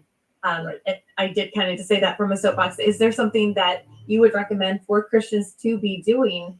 I think trying to offset it may not be effective at this point, but what can we do just in our communities, with our friends, with our families, with our churches? How can we be proactive as we just see ourselves coming closer and closer to this ledge? Well, it's exactly what you said, Karen. Whether you realize or not, you quoted 2 Thessalonians 2. We need to speak out. The Bible clearly tells us that as the church, as we await his appearing, right, the rapture, as we see the secret power of lawlessness already work, the infrastructure for the Antichrist is being laid, right? We're not there yet. That's the 7-year tribulation, but we're getting close. We're seeing it being laid, okay? It tells us what we're supposed to do as the church. We're not just the salt, the light. It says there, 2 Thessalonians 2, we are to be the restraining influence. It's kateko in the Greek. It means to withhold the course thereof. To use the vernacular, we're to be the fly in their ointment. We are to be the biggest whistleblowers on the planet. Now, here's my point. We're Christians. We're truth tellers. If I called out the prophetic stuff that was going on during the Biden administration, why can't I call it out in this one? Because here's the reality. There is no vacation from Bible prophecy. There is no vacation to walk with Jesus Christ. Get that out of your head, Christian, right? And if you keep that up, then you're telling me you love this world more than the one who made the world and the world that's to come. As 1 John says, do not love this world nor the things of the world, otherwise the love of the Father is not in you. But the point is this, we're truth tellers. So the last thing we want to do is to keep our mouth shut, because then that means they get to do it even faster, right? We need to get back to who we are and be consistent, because here's the deal. If I was faithful to call out the Bible prophecy related issues in the Biden administration, but if I deliberately kept my mouth shut as a Christian on what was going on in the Trump administration, okay, then the lost person who's watching me is going to say, you're a hypocrite. And then when I get to the most important discussion, not politics, not geopolitics, but Jesus Christ and how to get to heaven, they're not going to listen to me because I'm a hypocrite. We have to be consistent. If we blew the whistle on the previous administration, blow the whistle on the current administration, right? We have to be consistent. And it's not just a theory. That's what the Bible says. We're the restraining influence. You can't restrain if you sit there and keep your mouth shut. You can't restrain if you got your head in the sand. You can't restrain if you says, I'm on a vacation. You can't restrain if the moment you try to have a conversation, this person shuts you up and you're the Antichrist. I stopped you. Come on. Let's get back to being Christians. We're truth tellers. Tell the truth, because the truth is what people need. That's what sets you free. Otherwise, we don't need to be here. We could be in the tribulation right now, and we should just all the Christians should be in heaven, because otherwise we have no purpose for being here. And that is completely absurd. We obviously, there's still time. There's still good that we can be doing. There's still a difference that we can make. Otherwise, the Lord would have brought us home to heaven, which wouldn't we all rather be there anyway? Yeah, well, exactly. Well, and again, God, the scripture says, God's not slow. Vast, 300 dams. Are you serious? I know the Yangtze River or the Yellow River. I think it's the Yellow River. That's got a lot of things happening on that. Like apparently the dam holding that in is going to collapse as well. Right now, he's saving. Absolutely. Right? And guess what? We're the mouthpiece. We're out there to get out the gospel. So all these discussions are really a segue to point people to Jesus Christ. Yeah, absolutely. That's it. Yeah. This is a fascinating topic. I do need to switch to the other one or we're going to run out of time. The Freemasonry and the final 3 world wars. Yeah. Say that 5 times real fast. Quite. That's why I'm using the graphic on my slide. Tell me what that's all about. Oh man, I can't wait. This is actually going to be the very first time at a conference, I have the privilege to speak on this issue. Some of this is my wheelhouse, coming out of Satanism and the occult and New Age. And because not just New Age and not just Satanism is Luciferian, people don't realize so is Freemasonry. You talk to anybody on the planet, most people have a relative who either was or currently is still, men and women, involved in Freemasonry. Freemasonry is a secret society, which right there is not Christian, because Jesus said when he tells us the truth, what are we supposed to do? Announce it from the rooftops. There are no secrets. If it's true, you need to get it out. By nature, they're having secrets, right? And that's your first red flag. But then when you get into it, you realize it's a Luciferian order. And they truly believe that Lucifer is a good guy, and we need to listen to him, and he's going to bring utopia to the planet, including a Luciferian figure, the Antichrist. It's a false system of worship. It is a religion. It's not a do-gooders club. And they are trying to work their way to the Grand Lodge in the sky. It's a false gospel, no different than Catholicism and trying to keep the sacraments. Mormonism, Jehovah's Witnesses, go on down the line as a works-based false system. So basically, it leads people to hell because they're trusting in their own works, not the work of Jesus Christ, his death on the cross. Amen. That's a serious issue, Karen. And so I'm going to blow the lid off of that and basically demonstrate twofold. Number one, if you profess to be a Christian, you better repent and you better run fast, right? Get out of that. Come out from among them and be ye separate. This is satanic.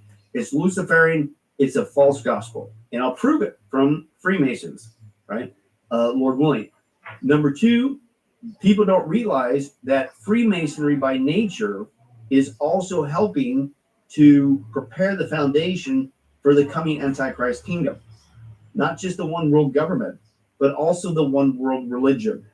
When a person goes to the initiates, even in the first three, which you shouldn't get involved in the first place, because right there you're giving your allegiance to Freemasonry, not to Jesus Christ, and he's the only one who is worthy of our allegiance. That's why we call him Lord Jesus Christ. Lord means curious master. He alone is our master, not somebody else, not some lodge, not some person, not some grandmaster, etc. Blah, blah, blah.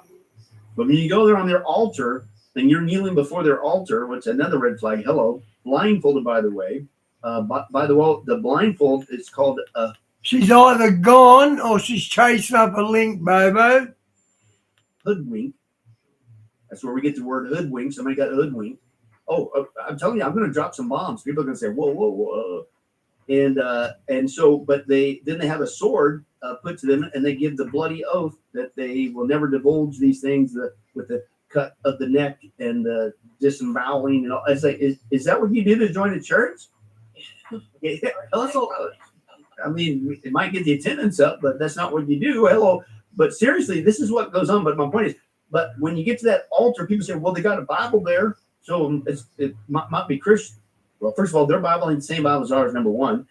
Number two, it's whatever religious book you want on that as you're taking your bloody oath. And that could be the Quran. Most people have no idea. Shriners pledge their allegiance to Allah. This is on tape. I got it on video. It's on the show. It's what they believe. So how can you sit there and say you're Christian and you pledge allegiance to Allah? Karen, that's why they have the Arabic hat that they wear, the fez hat. It's Arabic. That's your first clue, right? They also have the Islamic sword, right? This is a pledge of allegiance to Allah. What's going on here? I'm telling you, it's a smokescreen. But it could also be the Quran that's up there. It could be the Hindu Vedas up there. Right? It could be their version of the Bible that's up there. It could even be the Jewish Torah that's up there. So here's my point. This is preparing the mindset for the one world religion. The people preparing right now, the people for the one world religion of the Antichrist system, is not just the Vatican. That's a huge one. Okay, that's been going on for years, decades. It's not just New Age and Obi-Wan Kenobi. That's been going on for a long time. It's Freemasonry. Freemasonry is pushing this mindset of come one, come all, whatever God you want to worship, and that's all. They're laying the foundation for the Antichrist. And of course, I close on the fact that they said they have to create, tell me this doesn't sound familiar, 3 world wars to usher in this Luciferian order. Interesting. And you know what the third and final war is? This was written in the late 1800s as part of their Freemasonry plan. It is they're going to purposely create a conflict between the Jewish state, the Jewish people, and Islam. Sound familiar? They said they're going to do it on purpose to create that conflict, and then people are going to come out of that conflict so sick and tired of all this, they're going to, it's a setup, and they admit it is, they're going to demand this man to come on the scene to fix it. And they admit it's going to be a Luciferian man. And I'm telling you, Karen, the Bible's the only book on the planet that tells you exactly what this is. Yeah. And the fact that it's between the Jews and the Islams, the Jews, that right there, that is God's stamp of this. Right. This is really, it's still all about God. It's still all about the Creator, because it would be around 2 other people if it wasn't. But the Jews are always at the center of it because that is the apple of God's eye. That is to me just such a dead giveaway. We still can't get away from the truth, even when we're creating this other completely false religion. We still have the truth mixed in because we can't avoid it. Yeah, exactly. And again, not to give the whole thing away, but I'll be dealing with all kinds of aspects in what time I can to quickly just get people, if they want to get our book and the documentary we did on it was pretty extensive. But I'll be dealing with the symbolism, the numerology, and all that stuff. And hi, Adrian. Welcome to the channel. The occult, I came out of this. They're big on numerology, numbers. They do their evil deeds on certain dates and things of that nature because the numerology. For instance, in witchcraft, the 3 is a very good night, Phil. In fact, we still use the term. People use the term 3 times the charm. That's straight out of the occult. Because in witchcraft, it means on the 3rd time you do your charm, that's when the power happens. But then if you want to put it in, quote, turbo mode, you need 3 witches. It's called the triquetra, right? And so if you really want a spell to go for big power, you need 3 witches doing it 3 times the charm. And that's, so all this is real. But here's my point. Freemasonry does the same thing. So pick an occult, Satanism, witchcraft, voodoo, Druidism, whatever, shamanism. Here's my point. They codify their beliefs in symbols and numerology. And part of that is it helps people to remember the particular teaching, but it's also part of marking their territory so that other people, because it's a secret organization. Witchcraft, Satanism, they do their secret, evil, rotten deeds out in the middle of the desert or in some forest where, it's always in secret. That's what Satan does, right? In hiding. But they tell you they're in your neighborhood when they start marking their territory. So it codifies their beliefs, it marks their territory. Here's my point. I'll expose some of this Freemasonry, and people are going to realize, wow, these guys are everywhere. Yeah. Right? And they're marking their territory saying, we're here, and we're in the background. What words of encouragement or hope would you have for someone who has a family member or a loved one that is really deeply entrenched in Freemasonry, and they're just saying, no, it's good. No, it is based in Christianity. It's not a cult, all of this stuff. What hope or encouragement would you have for someone that's just like, oh my gosh, I know this person and they are so deep in it, they can't see the forest for the trees? Well, number one, I'll give you twofold. Number one, short term, which is the most important thing, is I don't care who it is, somebody involved in witchcraft or Freemasonry, some Joe Schmo walking down the street, right? Your coworker, your neighbor. The laser beam focus we all need to have is this. Whatever anybody's involved in, there's one thing you can't get wrong. How do you get to heaven? And if somebody says it works, we got to have a discussion. If somebody even mentions the name of Jesus, but if they say Jesus and Jesus or Jesus but, that's not the gospel. Yeah. We need to have a discussion. So take this loosely. It's not really so much a Freemasonry issue, is that person needs to know how to get to heaven. And if their particular belief system, including Freemasonry, says, well, I'm trying to be a good person, or I give to the Shriners hospitals, I donate to this kids, or I try to do good deeds in my community, that's Freemasonry, right? Then you need to be able to biblically demonstrate No, we've all sinned and fall short of the glory of God, and no amount of good works can get you there. There's no one righteous, no, not one. No matter how much you try, we'll never reach the standard to get to heaven, and that's absolute Okay, guys, I'm out. God bless. holiness because we've all sinned, right? So we need to hone in on that, right? So if your family member is in there, they probably aren't going to listen to you with the full frontal assault, but they need to know, how do you get to heaven? You need to expose whether it's them